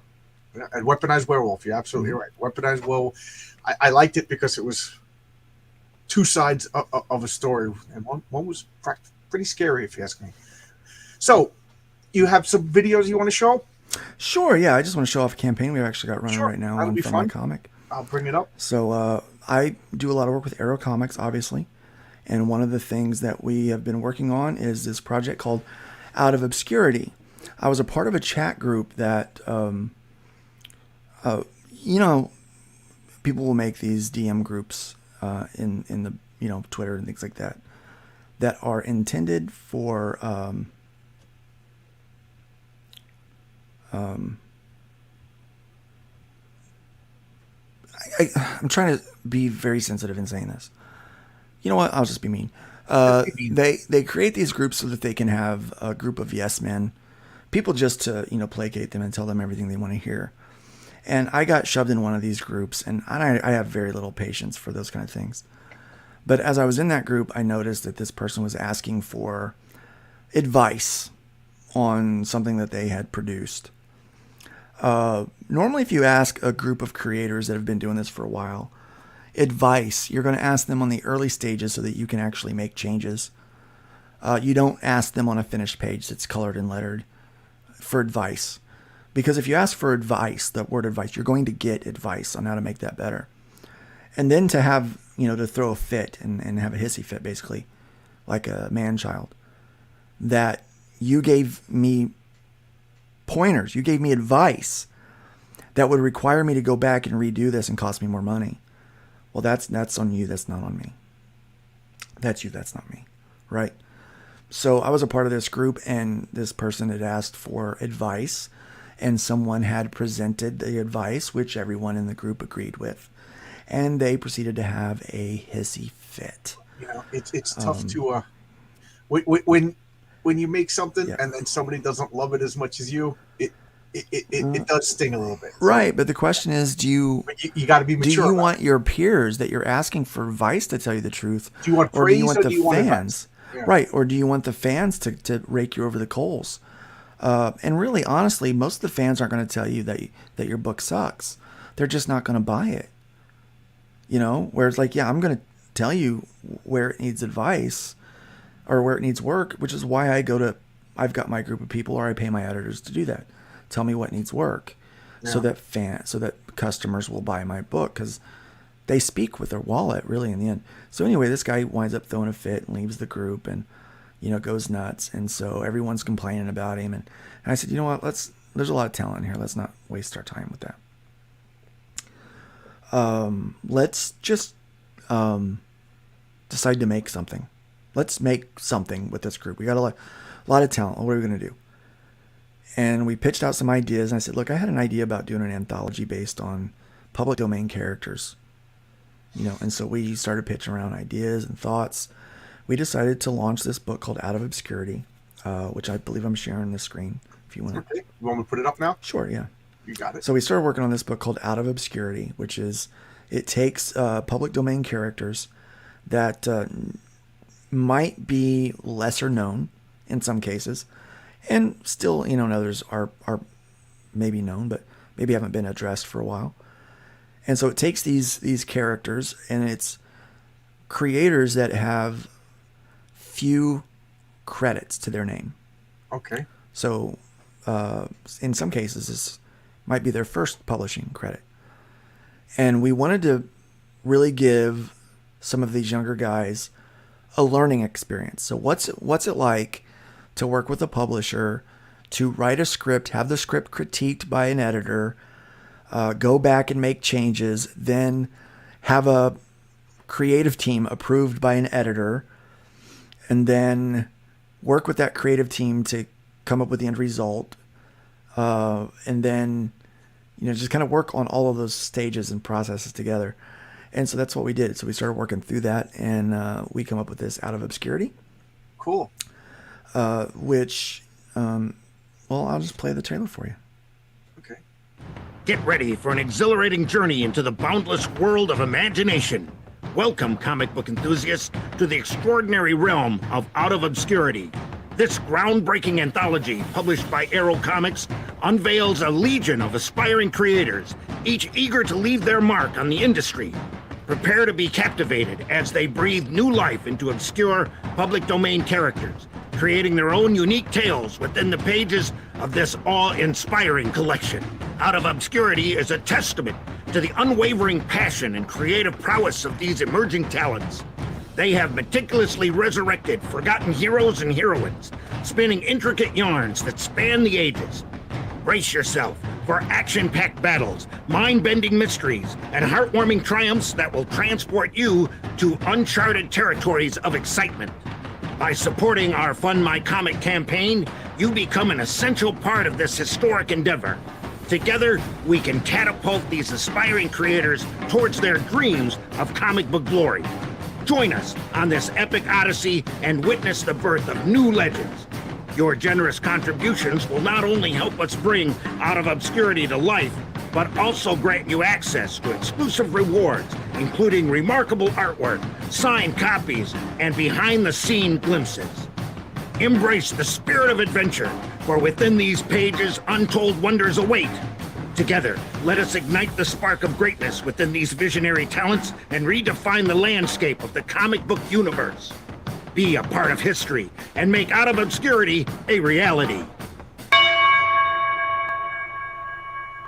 So those are all public domain characters? All public domain characters, yes. So we've got Korak. Yeah. So clever. So we've got Korak, the son of Tarzan, by Hojo. Did that one. So that name's familiar. Yeah, great guy. He was on my channel. Yep. Ghost Story, which is the original Ghost Rider Rex Fury by Telepathic Bunny Comics, is working on that one. And then we've got He's coming up on my channel. Yeah, Justin Sweet, who did Chrome Dog, is on this one as well. Doing Thunder Horse, the Bronze Terror, which is a very obscure public domain character. I like to think I know more than the average bear about comic books. I never heard of that character. Yep. I also never heard Super Old Guy. Well, it was originally Super Guy, Okay. but instead of Jared, instead of taking and reimagining Super Guy in a new day, it was, it's been like 30 years since or 40 years, whatever, since he was in comic book pages. So it's like, well, what if he just stayed this? Like, what if he just aged, right? And so it's I guess Super the Old Guy. follow-up now. book will be Super Dead Guy. It could be Super Dead Guy. And then Solomon Kane is public I love domain, so the Solomon Puritan. So that one is Matt Fowler and Howard Chin are a little more decorated publishers, but they jumped in here to provide a story. And this looks awesome. This is Yeah. the one that struck my, no disrespect to anybody else, but the Tower Time Forgot seems really cool. Yeah, Jose Garcia, I love his art. I love what he does.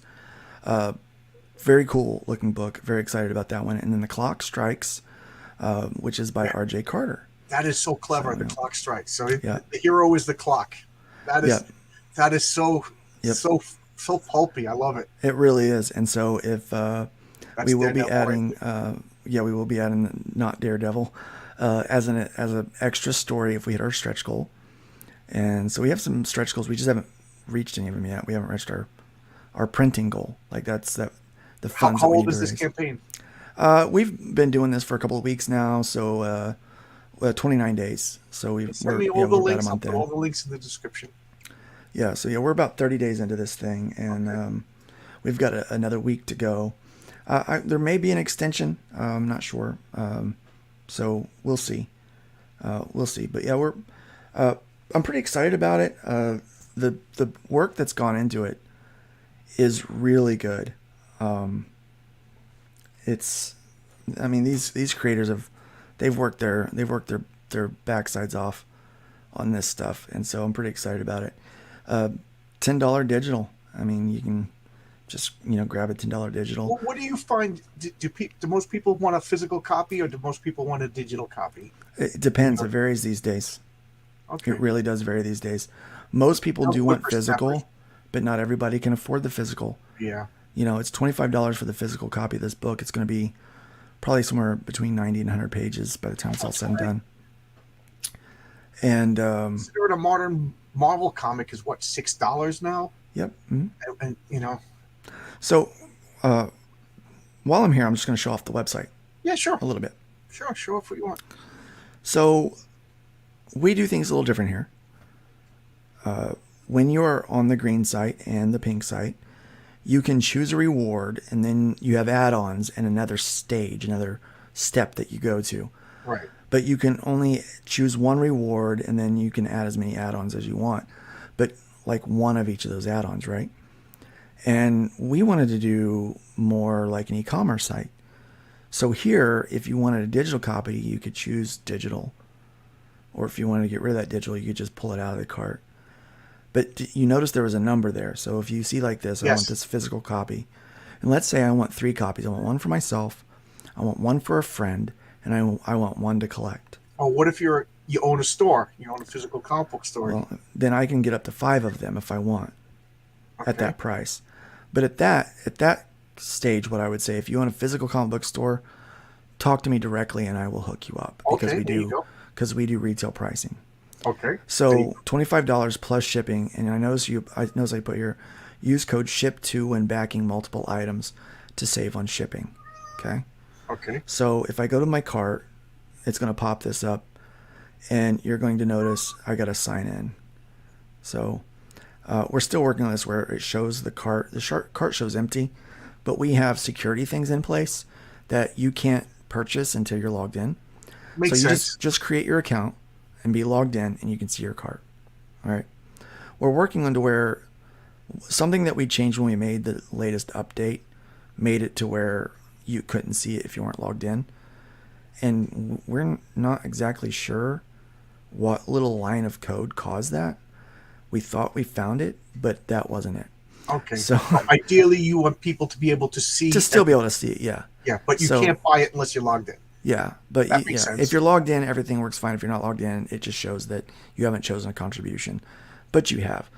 And so we're trying to find the line of code that is causing Okay. that to be hidden behind the login, because everything else is hidden behind a login, and so that's the only thing that you see that's not hidden behind a login. So we're Okay. trying to figure that out.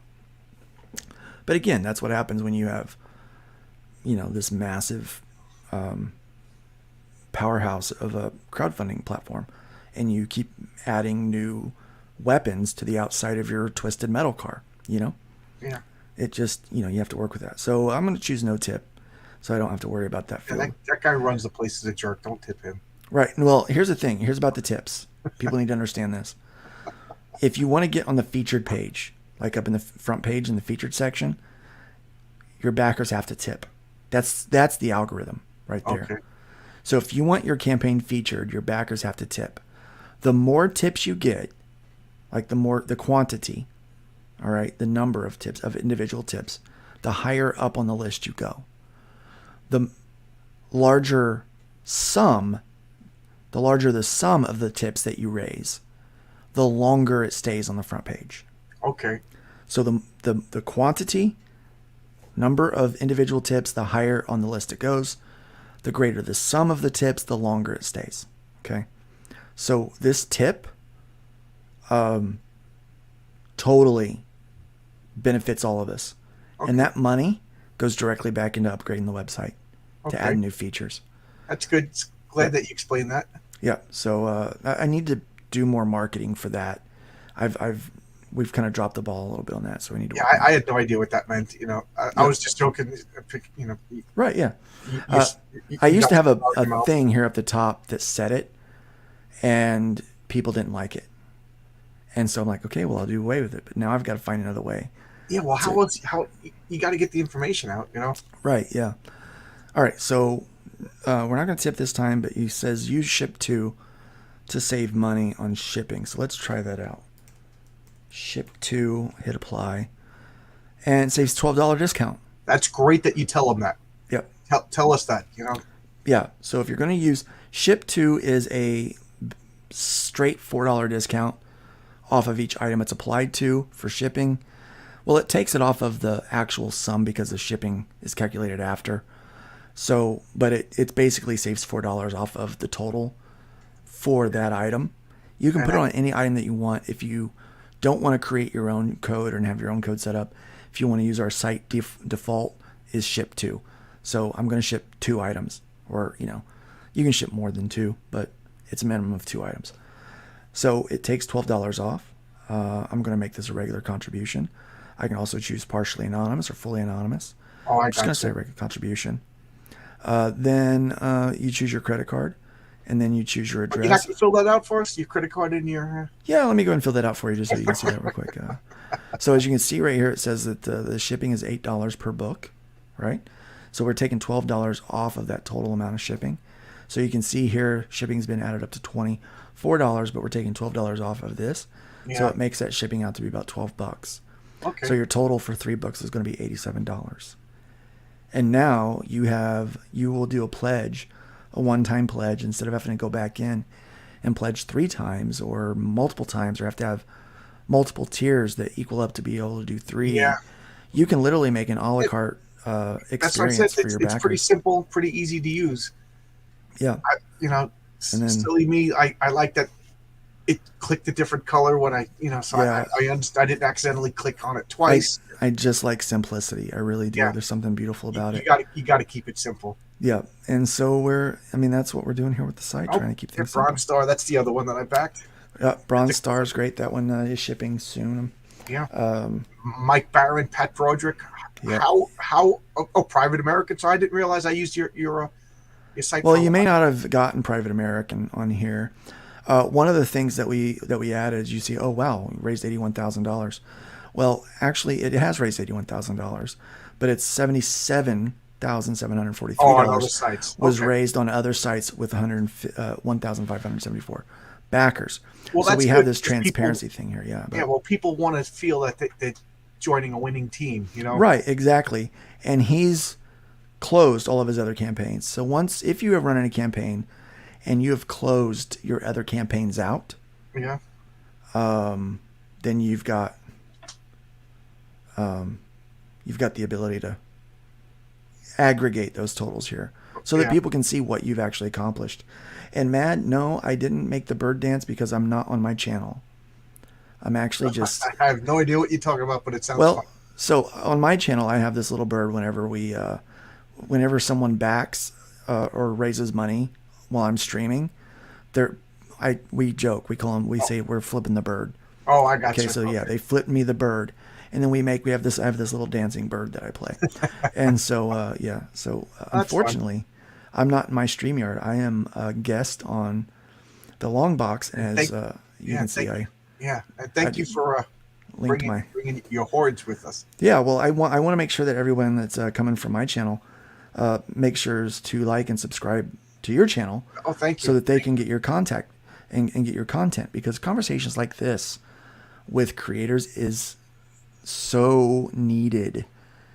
Just nice, honest, I nuts and bolts kind of stuff, man. he It's great. commented earlier, Arthur. He's an old timer. He worked for Marvel as a kid. He was a woodchuck.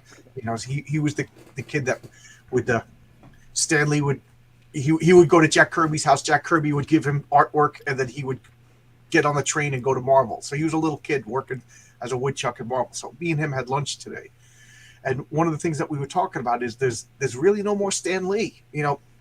Stan Lee, his main job, I think, is like my brother's a biker. My brother's not into comic books, but he knew Stan Lee. And when we went to a comic convention, Stan Lee came out, and my brother was like, look, and my brother probably has 3 comic books, and I was like, where is that guy right now? Like I was saying, CB Sapolsky is sitting in Stan Lee's chair. I don't even know what that guy looks like, and I'm a guy who's actively into comic books. So yeah, there is no more Stan Lee. So you're being Stan Lee right now. You're talking. You're talking about your company. Yeah. You're coming on other people's stream. Well, I hesitate to talk about this. So, I mean, people will so easily think that when you believe in yourself that is arrogance. No. But it's not. So I am not trying to put myself in a league with a Stan Lee or Jack Kirby. Right. But I know that the potential is out there as far as creativity goes. But we now have a mainstream system that will completely never allow that to happen again. Right. They're the anti-Stan Lees. Yes, and so the only way for that to happen is for that to happen in the independent realm. Right. And most independent guys that have those kind of ideas don't have the same salesmanship and business acumen and the ability to produce those ideas the way that Stan Lee did. So part of what I believe that I want to do is help. If I'm not that creative mind by myself, that I help give that creative mind an opportunity to flourish and to become the next Stan Lee through this stuff. Right. We got, you got to sell your website. You got to sell your material, and you have to be a salesman for the buckles, for scribbles, for comics, man. Yeah, that's what I what mean? it is. I'm advocating for comics. Right. There's And a I lot of don't people that are understand- advocating for themselves, but I'm advocating for comics. I don't understand these Kelly Sue DeConnick's don't read my book. We've all seen that. Look, a burnt book is Message a bought received. book. Sue, I may be an ass, but I'm not the kind of ass that goes where I'm not wanted. You don't Well, want me? and people aren't Fine. reading her book. Plain and Yeah, simple, Luke- they're not reading her book. You I'm a firm believer in capitalism. I believe a burnt book is a bought book. So go ahead, buy my book and burn it. I don't care. Hopefully you will read it before you do that, because I think you'll be massively entertained. I mean, I'm no schlub, when it comes to this stuff. I've failed enough that I've gotten reasonably good at what I'm doing, and so I try my best. Yeah, marketing is hard, right. and I'm trying to teach marketing to creatives, because if you just go out there and try to decipher all of the marketing material that's available to you, you may not know how to apply it to your direct area of Are you fans expertise. of the band Kiss? Yeah, I love them. Yeah. Yeah, I think we're in the Kiss generation. But Gene Simmons was on a radio show. I told the story before, and some kid came on the show and he was asking advice, and he told Gene, he's like, "Yeah, I want to do it all. I want to market my band. I want to do everything." And Gene Simmons, typical arrogant Gene Simmons answer was, he goes, "I will believe that you're a good guitarist. I will believe that you're a good singer." He goes, "And I will believe that you're a good songwriter." He goes, "But I don't think that you're a good stage manager. I don't think you're a good lawyer. I don't think you're a good marketer." He goes, "Even I can't do that myself. Get yourself a lawyer. Get yourself a man." And I like what you're saying over here because, I am flirting with the idea of making my own comic. I invited you on the show, and you're giving me good, solid, reasonable, easy to digest for a dummy like myself answers that really it's settled my stomach, and I appreciate that, and I think it's good. And now you went and you made a website that is not going to mess with me. You are going to give me advice. You're going to help me when the time is right. I think this is important. I think you're doing something important because I appreciate first off, that. comic books are important. Yes. Comic books are one of jazz and comic books are, I forget, one of the only 3 or only 4 original to America comic art forms. Excuse me. So and I do think that comic books are American history. Like I think like Superman #1, Action Comics #1. This is American history. This is up there with Casablanca. This is art.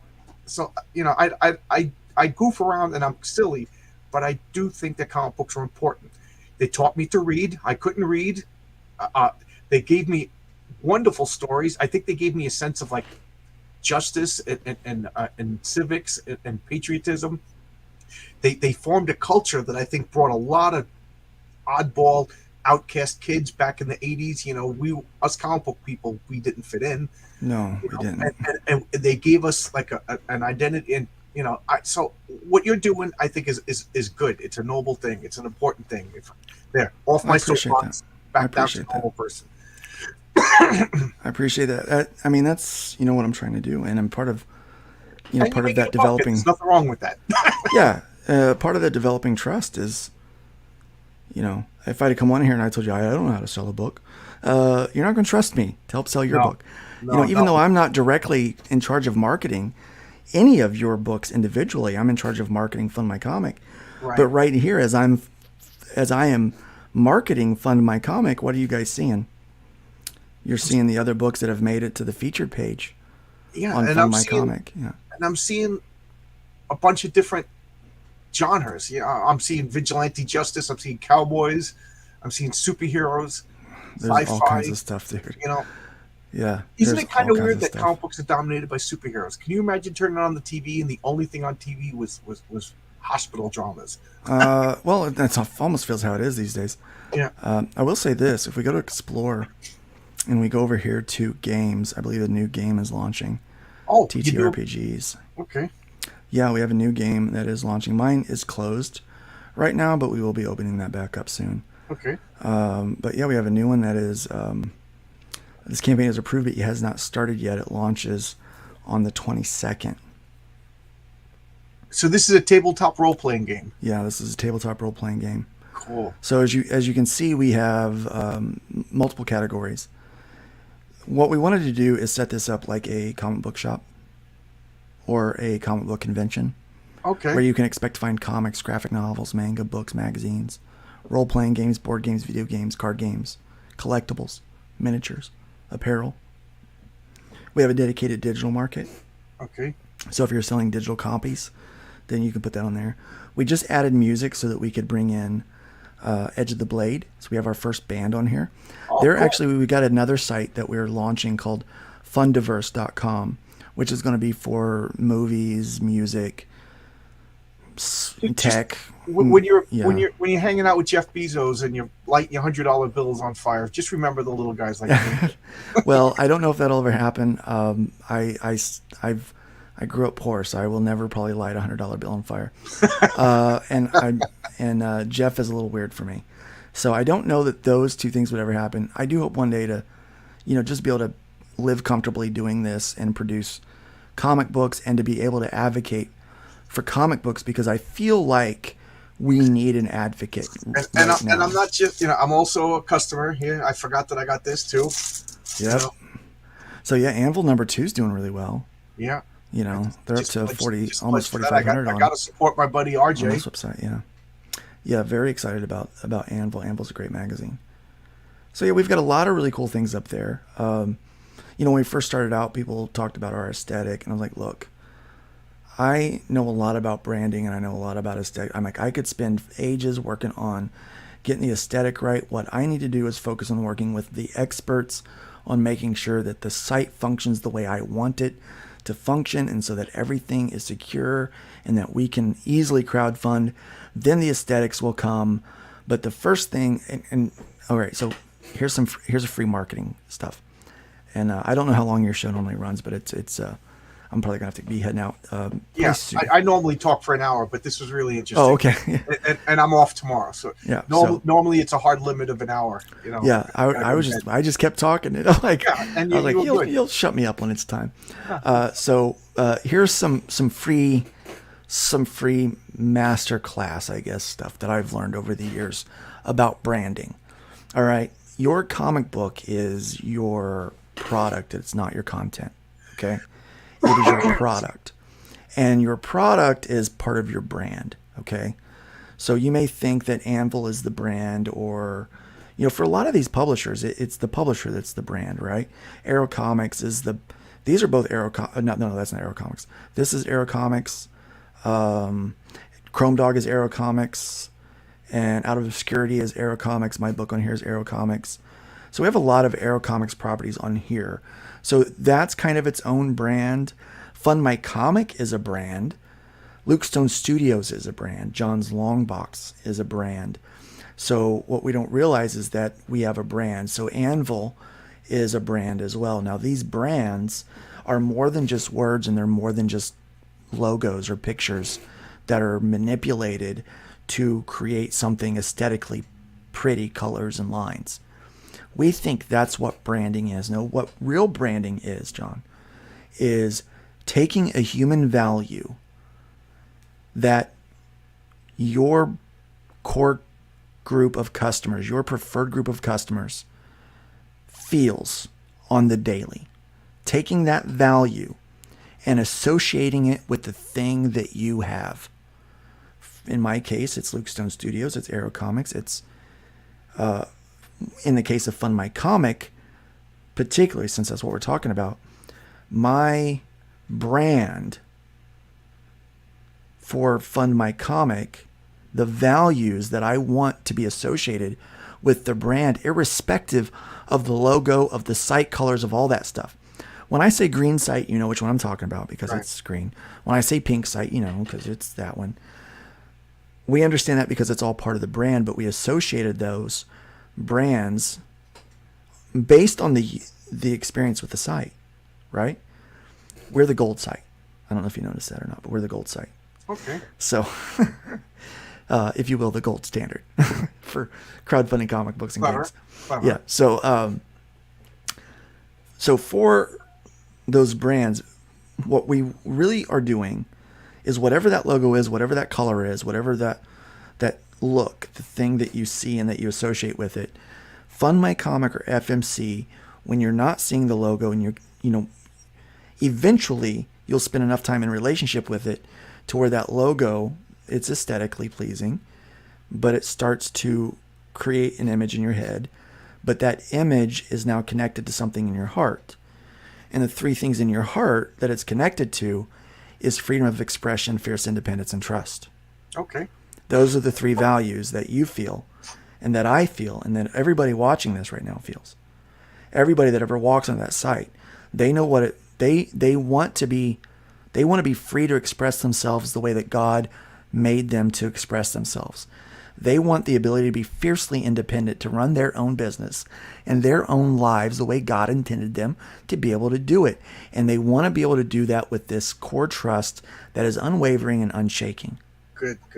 Those are our core values. That's our brand. Our brand might be I like Fund what My you're saying. Comic, but it's fair. But it's freedom of expression, fierce independence, and trust. That's our brand. And It doesn't matter what the logo is. It doesn't matter what the colors are. It doesn't matter. It could be a little scribble up there. So I got what you're saying. So what you're trying to do your, with your brand becomes your reputation, the way you behave, the way you it's your values. It's the values that you want people to think of. So when people think about Arrow Comics, they look at the Arrow and they think, oh, that's just really cool underground comics. That's the value. Like, that's the value that we're trying to do. That just fun and just no holds barred entertainment. That's our goal. Cool. Is just fun stories, just entertainment. And so when you think of Arrow Comics, you know that the first thing we're focusing on is a good story. Like, that's it. That if you get that, it's going to be a well thought out and sometimes whimsical storytelling. That's it. And, you know, so you've got to figure out, well, what's John's Long Box? What's this show's brand, right? Doesn't matter what the logo is. It's what people associate from their heart to their head. And that's what you're working on. Goofball wants to talk about comic books. All right. So if you're out there right now and you're in comics and you're trying to figure out how to establish your brand, the best thing that you can do is not focus so hard on the aesthetics of your, now the aesthetics of your comic book do matter, right? Okay. Right. We want high quality art, high quality writing, and we want high quality finished products, the physical books, right?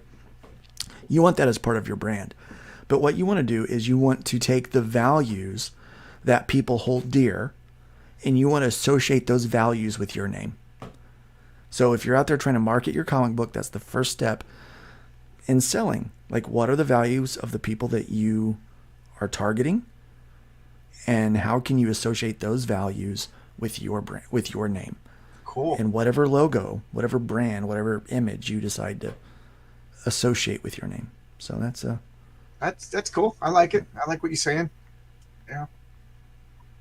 And I wish you success, man. And I tell you, when I finally get my act together, and you know, as my dad used to say, poop or get off the pot. When I decide to get off the pot, no bones about it. I'm coming to fund my comic. Well, I know we'll love to have you, and I know the fans will love to have you. Without a doubt. There's not even a consideration for the other. You know, I'm coming to you first, and I like what you had to say. You are personable. You're approachable. You're passionate. That's. I know nobody could argue against that. Comic books. And you answered questions without any. You're not a politician. You didn't give me a roundabout. You gave me direct answers. You know. I'm a comic book artist and a writer. That's what I'm a comic book guy. Yeah. That's what I am. Appreciate it. I enjoyed our chat. I could talk to you for another 20 hours, but yeah, probably. It's trouble, and I got to go have some dinner now. My wife is already looking at me like, what are you doing? Yeah, dinner's been ready for me down there for about an hour. But my wife, she's aware. See, look, I was a preacher. Yeah, I was a preacher for the last 10 years, right? So you give me an opportunity to talk. I mean, I'm going to. I don't have many gifts. One of my gifts is I think I'm good with conversation. You know, you are good with conversation, John. Put me in a room with somebody, and I will. That's what Hojo told me. So Thank you. Yeah. So we hadn't interacted much, and Hojo comes. We've got a little group, and Hojo comes in and he goes, "Man, I just had one of the best conversations. Oh, I love talking in comic books that I've ever had on a live stream."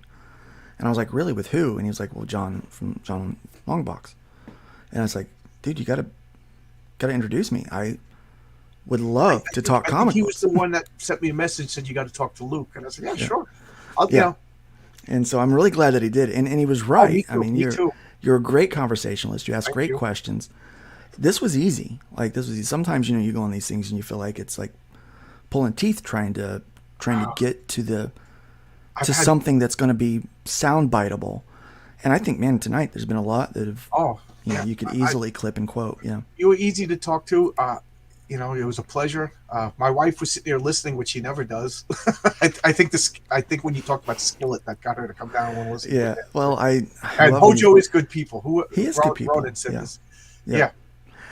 He reached out to me and asked to come on. I was like, yeah, sure. You know, and by the end of the talk, at the end of the hour, I was just like, I love this guy. Oh, he's great. Yeah. Same with Justin Belmont. You know. Yeah. You know, I think he was in the chat before. If I may wax philosophical, I started this because I was lonely and I moved to a new area, and now here I am. I'm talking with you, and now I'm thinking like, oh wow, one of my dreams of making a comic book became this much more realistic after talking to you, and I owe that to Hojo. I owe that to Justin, and I got off my butt, made a channel. I didn't know what I was doing. I was pushing buttons. Don't watch my first couple of videos. It's not indicative of how I work. I think everybody that wants to make a comic book should make one. I do believe that the barrier of entry should be a little high. Yes. So that it weeds out the lazy ones, right? Right. But with a little bit of work and a little bit of determination, I think everyone should be able to make their first comic and make it at least feel the realization of that dream, if they really do have that dream and it's not just a money-making scheme for them. Well, that's what I believe of retiring off of my comic book ideas, but but you should be able to make what you but want I would to. love And to share these stories with people.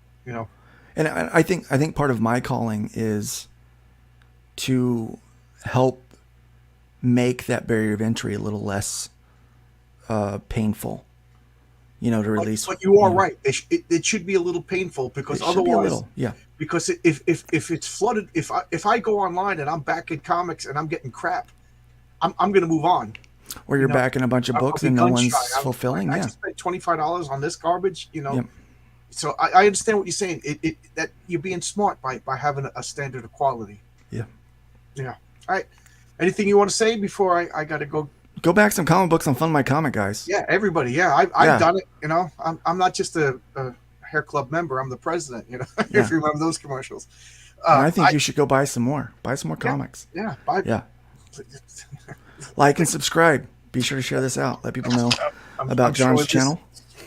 No, I'm just showing this. Look at that. Oh, look at all those comics. I love it. Comics. Yeah. Make sure you guys are, everybody that's coming over from my channel, make sure you like and subscribe. This one.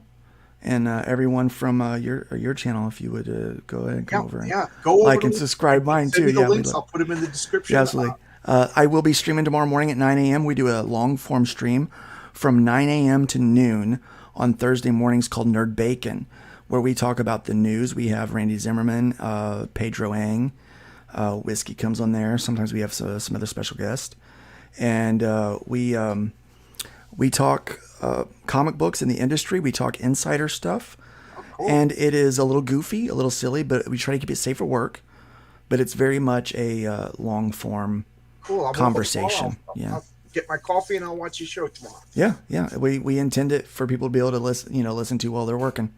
So it's one of my highlights of my week, and I'll have a lot of fun doing it. So and maybe one week we'll have you come on, and we can talk about what you're doing with helping with the bullhorn. Help being a cheerleader for independent comic books, because we need more. We need a lot more cheerleaders. I read so many comics that aren't selling well, and I'm like, this should be $100,000, 100,000 copies a month. Let's go Iron Age, man. We'll get there. We're gonna get there. Good. And thank you for coming on. I really enjoyed it. Thank you for having me. This has been so much fun. I was really excited, because this is something I think is important. It's important to make comics, but what you're doing, I think, make it a politically neutral site that's fair to everybody. Yes. Wow, who would have thought that fairness? Man, I know, what a novel idea. It seems like all the businesses that I start, I'm like, why hasn't anyone done this already? I feel like it's like no brainers. Can you imagine if I opened up a restaurant tomorrow and I quizzed people on their politics before they came in to get a sandwich? Yeah. Right, that'd be silly, right? Wouldn't people think I'm crazy? But why does the comic book industry do this? I don't know. All right, I could talk for another hour about this. Yeah, me too. Don't get me on that rant. Jeez. Join me tomorrow morning when we talk about that one. Okay. All right. I will. I still wake up early, even though I'm on vacation. All right. I hear that. Thank you. Thank you. Everybody, like and subscribe to go over to Luke's channel. What's the name of your channel? Luke Stone Studios. Luke Stone Studios on YouTube. Go back Fund My Comic. This great guy. I think this is a great venture, a great business. I'm glad somebody did it. I'm glad somebody smarter than me did it, because I would have. Well, I don't know if I'm smarter than you. I'm just. Oh, you're smarter than me. I'm just not a. Someone asked me. They said, "Well, Luke, why you? Why are you the one to do this?" Because I'm not afraid. I'm not afraid of failure. I think that's where a lot of people wouldn't do it, because they were afraid of failure. I'm like, yeah, there was a lot of risk in starting this and it not working. I would have ruined my reputation. I get nervous about things, so I like I said, you put me at ease about so much. Yeah. I think you got this. voice that is just relaxing and calming. You know, it's good. I'm glad you're doing this. I'm glad you're doing this. I'm having fun. You're doing a good thing. And thank you, everybody. Thank you for coming. Thank you for bringing your fans over. Any of my fans, go and like and subscribe over that Luke Stone Studios, and your fans, if you want to like it. I'm trying to make it to 1,000. So I Definitely fans, definitely anyone from my channel, please. I'm going to leave this up open to the public. I did start it a little bit late, so if you came in, you kind of came in about 20 minutes into the conversation. I just saw the link. I was like, oh, I should have hit that link earlier. But be sure, come on over, like this channel, subscribe to it. John does some great interviews over here. I've been listening to him while I draw. Thank you. Playbacks. You guys got to check him out. He's good people. Thank you. All right. Yep. Goodbye, everybody. Thank you for coming down. And this was a blast. Thank you so much. Bye-bye.